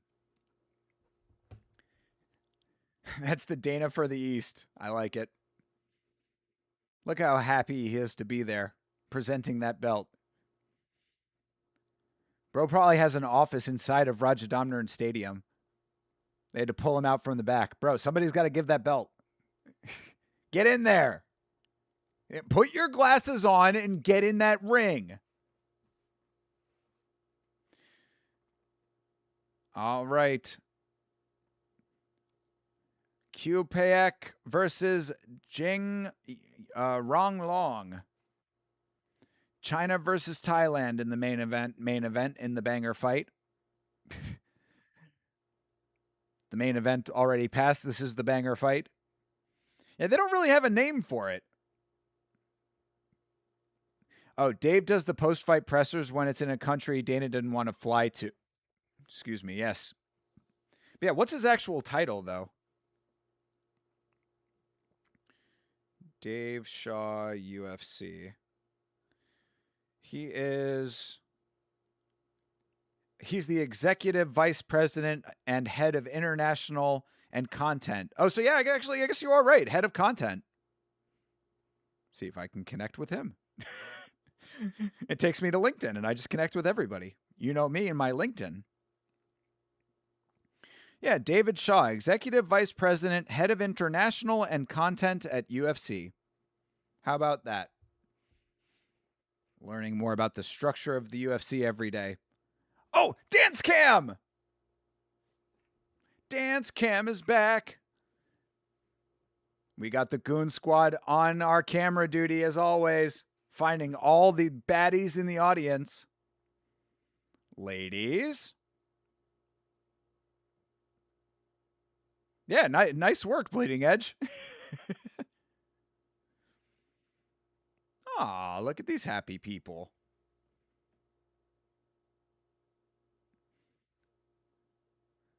They really are a fucking goon squad on the AV team, bro. They are spotting every good-looking woman. Okay, finally some men just to break it up a little bit.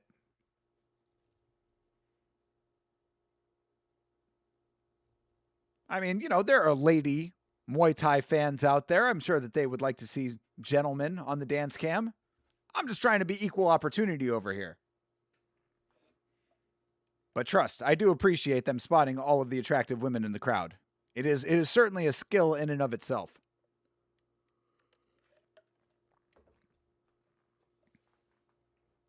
All right, Q Payak.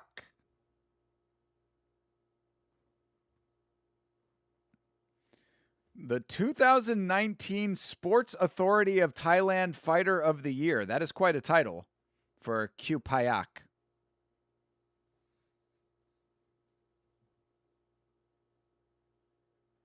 He is 4-0 in RWS. Welcome back, Q Payak.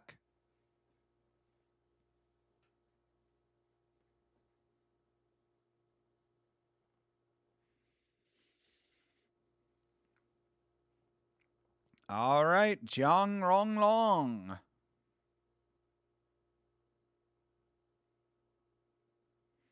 He is also returning to RWS. He is from Hunan, China.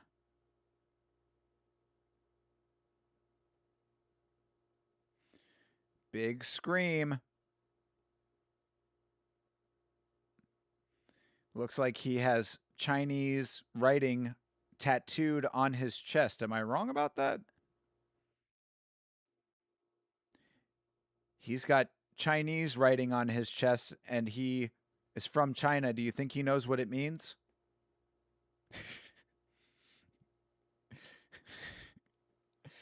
Oh, I'm getting very goofy tonight for some reason.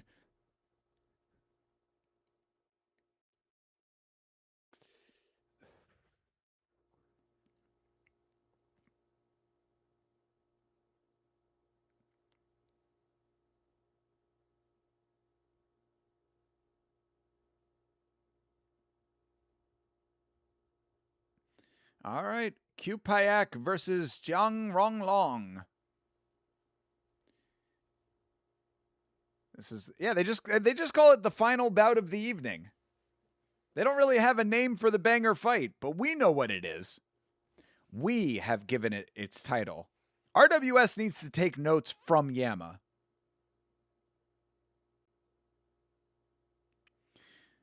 Ah, this is Kupayak, whose brother is Pempayak.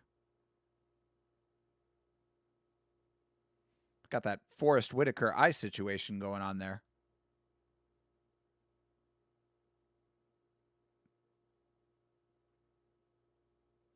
Cool graphics on the screen.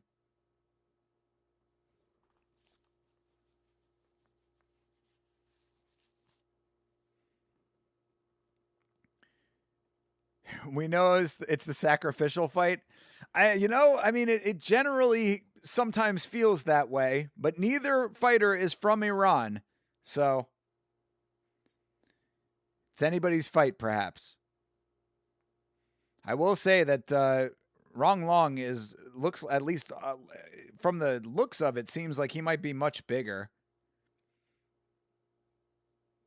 Oh, they're saying that Kupayak has the height advantage. I don't know.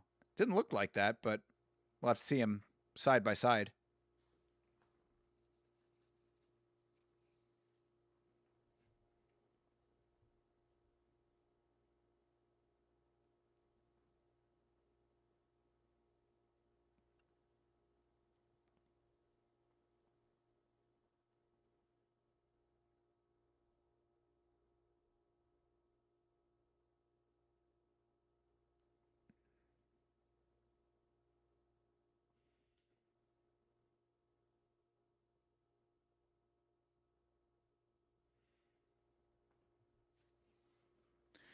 Oh, so Kupayak was saying, I don't want to take the banger fight. I want a belt.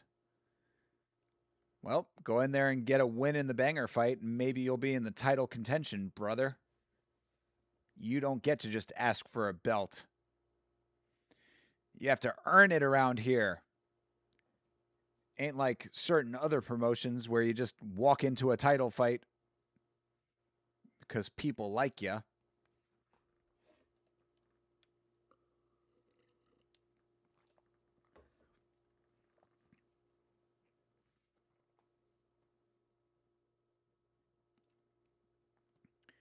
All right. He is finished doing the Dragon Swan.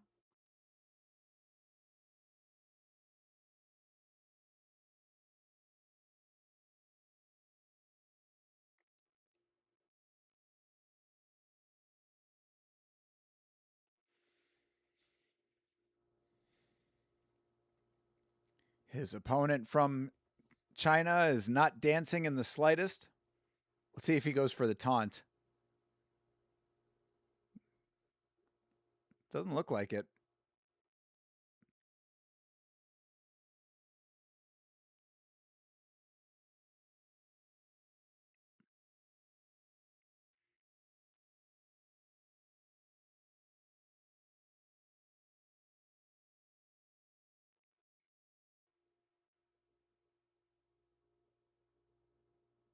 He is going for the extended dance routine, though. Oh, uh-oh. Oh, he looked at his opponent. Didn't go for the taunt. Generally, when they go for the taunt, they end up losing the fight. So, smart move. Is that Rodtang's gym? I mean, he does have Fairtax on the shorts, but a couple of, there is Fairtax RWS like collaboration stuff. So I don't know if he's actually fighting out of Fairtax or not.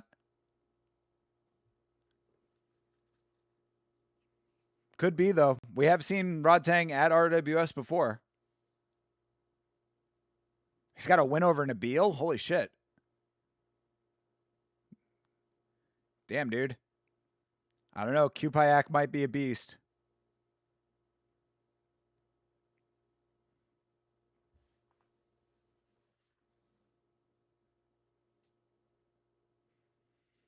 Yeah, they just call it the last bout. They don't have an actual name for it. I don't appreciate that. Come on, dude. You could be selling this fight a lot more.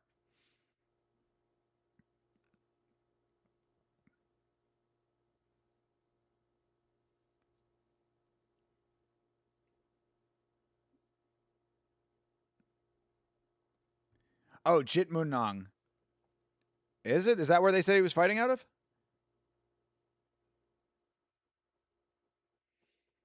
Are those separate, or is Fairtex just the brand?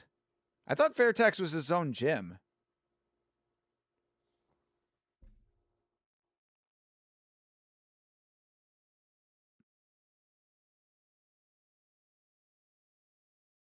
Oh, and damn, he's a former Lupini Stadium flyweight champion. Dude, Kupayak might be a legit beast.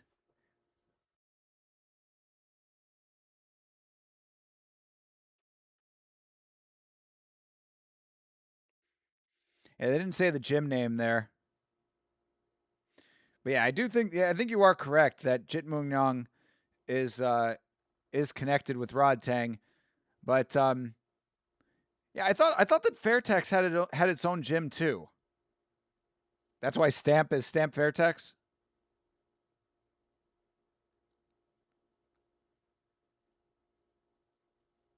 I don't know. I'm not sure. I think Fairtex is a brand that is also a chain of gyms now. Yeah, it could be. Could be. Yeah, I'm not 100% sure on that, to be perfectly honest. A lot of Muay Thai lore that is still a little bit deep, even for myself. But always interested in learning more. Yes, of course, this is Rajadomnern 201 that we are watching right now, by the way. Had such a nice time watching RWS 200. All right, fight is underway. The banger fight has begun. Give us something to sink our teeth into. Leave us with a beanbag. Oof. Heavy body kick for Jiang starting things off. Another nice body kick. Ooh. Kupayak gets a shot up top, misses on the kick. So far, Jiang looking better. Ooh. Ooh, nice knee in the clinch for Jiang. Are they really trying to tell me that Kupayak has the size advantage? Jiang looks much bigger to me. Maybe it's just the angle that they're shooting from.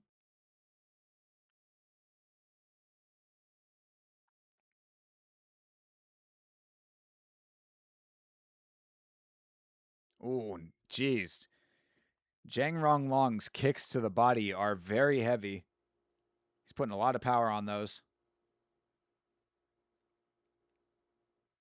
Yeah, Kupayak not off to the greatest start, it feels like.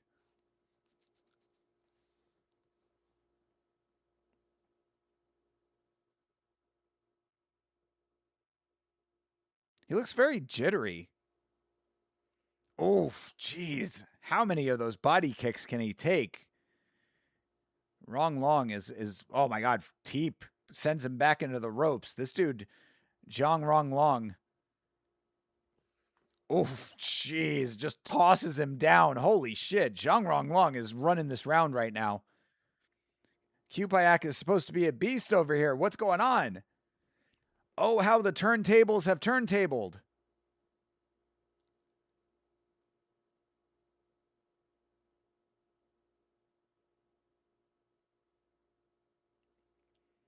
Jeez, big connection with the right hand for Jiang.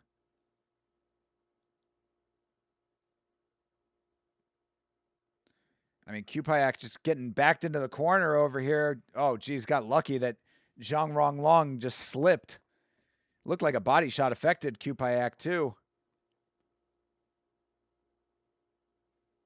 I mean, this is going to be a flawless victory for Jiang if he ends up winning this fight right now.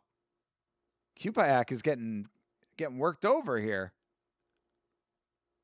Oh, another heavy body kick for Jiang.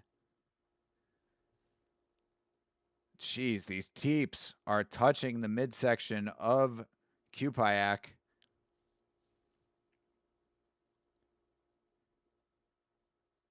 Oof.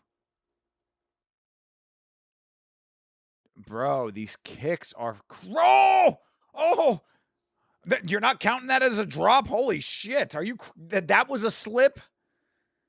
I mean, fair enough. I guess he got right back to his feet, but I would have thought that would have been a standing count.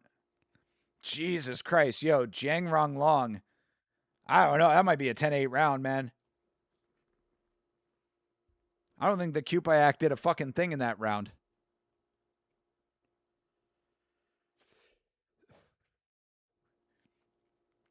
That was a really good round for Jiang Rong Long.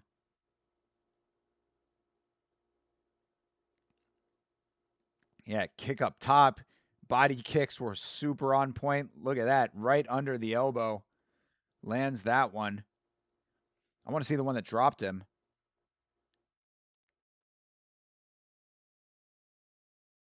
Oh, you're not going to show the one that he actually went down off of? Come on.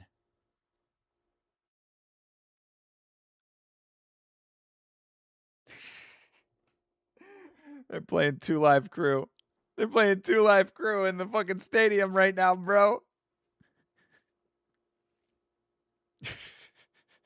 That is wild. I cannot believe that they just played that song. Shake that ass, bitch, and let me see what you got.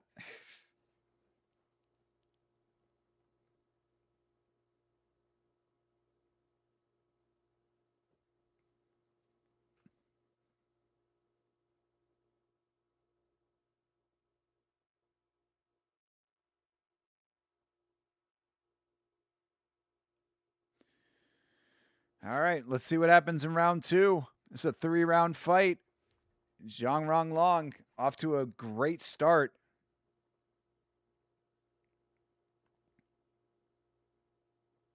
Kick, jab, jab, kick. That's the combo that they want.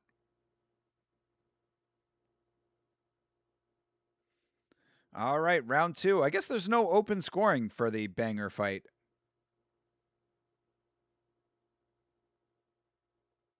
Oh, no, they do tell us. Yeah, they didn't tell us on screen, but yeah. Wait, what? Did you see that? Did all 3 judges give the first round to Kupayak? Am I fucking crazy? What are they? What the fuck are these numbers? What are these numbers? Bro, this is... am I crazy right now? What are those numbers? People, if any of you are actually still watching this card, like, please tell me that you saw what I just saw and those numbers are ridiculous. That is insane. That is insane. There's no way that Kupayak won that round.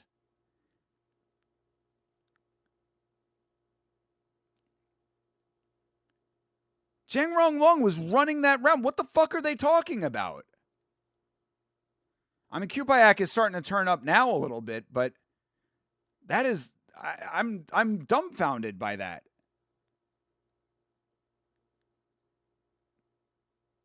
Oof. Body shot connects for Jiang. Now I really want Jiang to win. Oh, another drop. Another drop that they did not count as a drop. I mean, he only went down to a knee. I mean, Jiang is fucking... How is he not winning this fight? This is crazy to me. Oh, he's down. Now he's actually down. Thank God. The deep judges pulled up. Yo, Frank, thank you, brother. This is insanity. I'm like, I feel like I'm in the fucking Twilight Zone right now. He fucking went down to a knee in round 1. How did he win that round? Yeah, this is some fucking regional bias or some shit, but you can't fake that. You can't fake the drop. Oh, another body shot. Let's go. Go, Jiang Rong Long. Beanbag, motherfucker. Fuck you, judges. Oh, that boy got a beanbag. Ooh, that's a beanbag. That is a Chinese beanbag, well-deserved. Fuck those judges. Fuck those judges and that bullshit that they were trying to pull. You know that they were trying to pull some bullshit out there. Well, you cannot fuck with that. Suck my dick, you dumb bitches. Sorry, I apologize for my language, but that is bullshit. I don't appreciate that. Jiang Rong Long out here running the fight and losing rounds. That is how you fuck up those judges' day, you fucking assholes. Fucking pissing on people's heads and telling them that it's raining. Give me a break. Give me a fucking break with that. I am very happy that Jiang Rong Long won that fight. That would have been a robbery of ridiculously epic proportions. He was cooking him in round 1.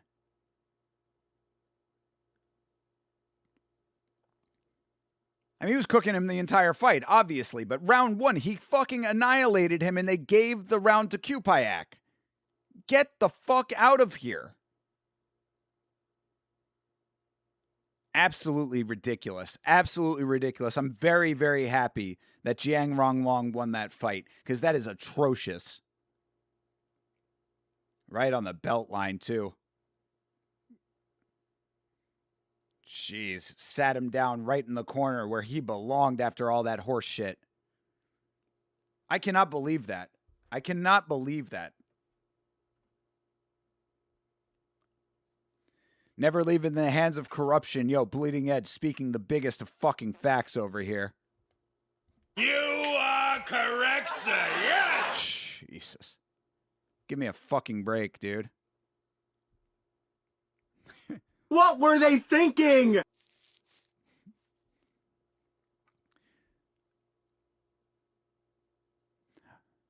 Oh, wait a second. Did I have them mixed up? I think I did have them mixed up. Holy shit. Is that what oh, that's on me. Golly. Wow. Okay. Yes, I definitely did. Holy shit. Now I feel a lot better about everything. Damn. Okay. Rewind all of that. Let's reel it back in. Holy shit. Wow. How the fuck did I get that entirely wrong the entire time? Damn. This is what happens when no one is hanging out to make sure I'm on track. What the fuck? Okay. Well, now I feel like a real asshole. I'm sorry. I am sorry, RWS judges. I take it all back. I'm really glad I did not start going on fucking Instagram and saying some shit, because that would have been worthy of that. I was really feeling some type of way.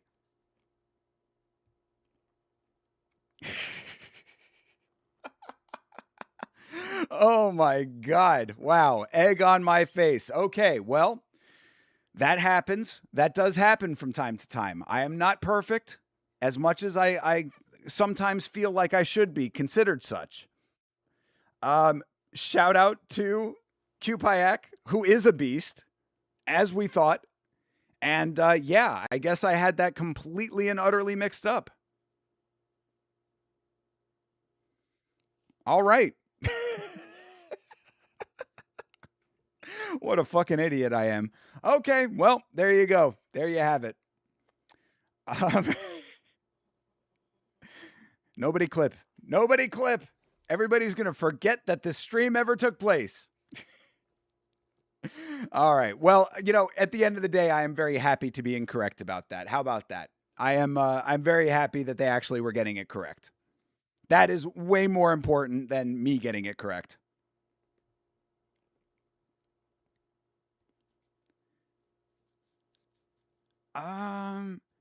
After the third time, I was like, "That's Kupiak." Bro, I didn't see you say anything.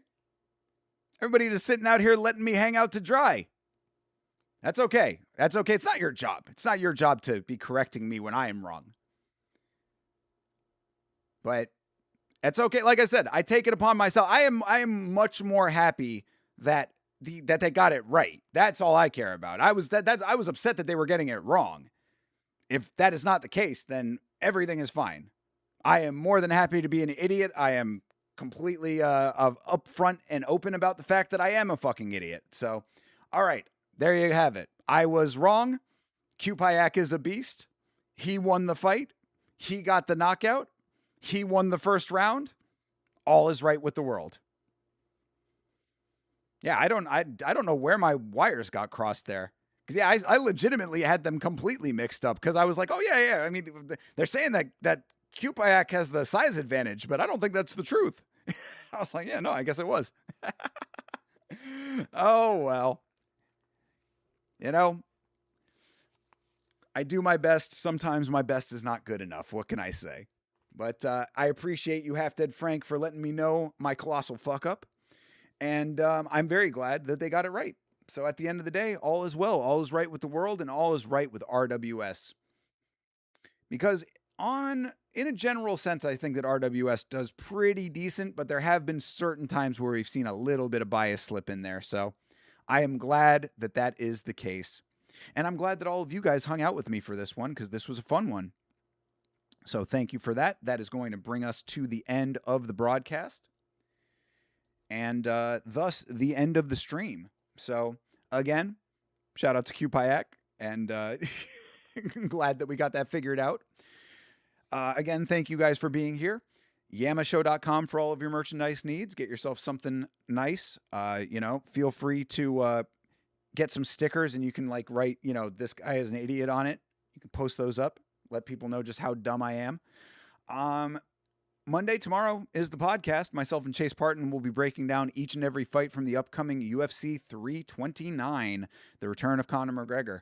So I'm getting all the research done for that. That will be done tomorrow, probably 10 o'clock p.m. Eastern Standard Time for the podcast. Join us if you would like to. We would love to have you.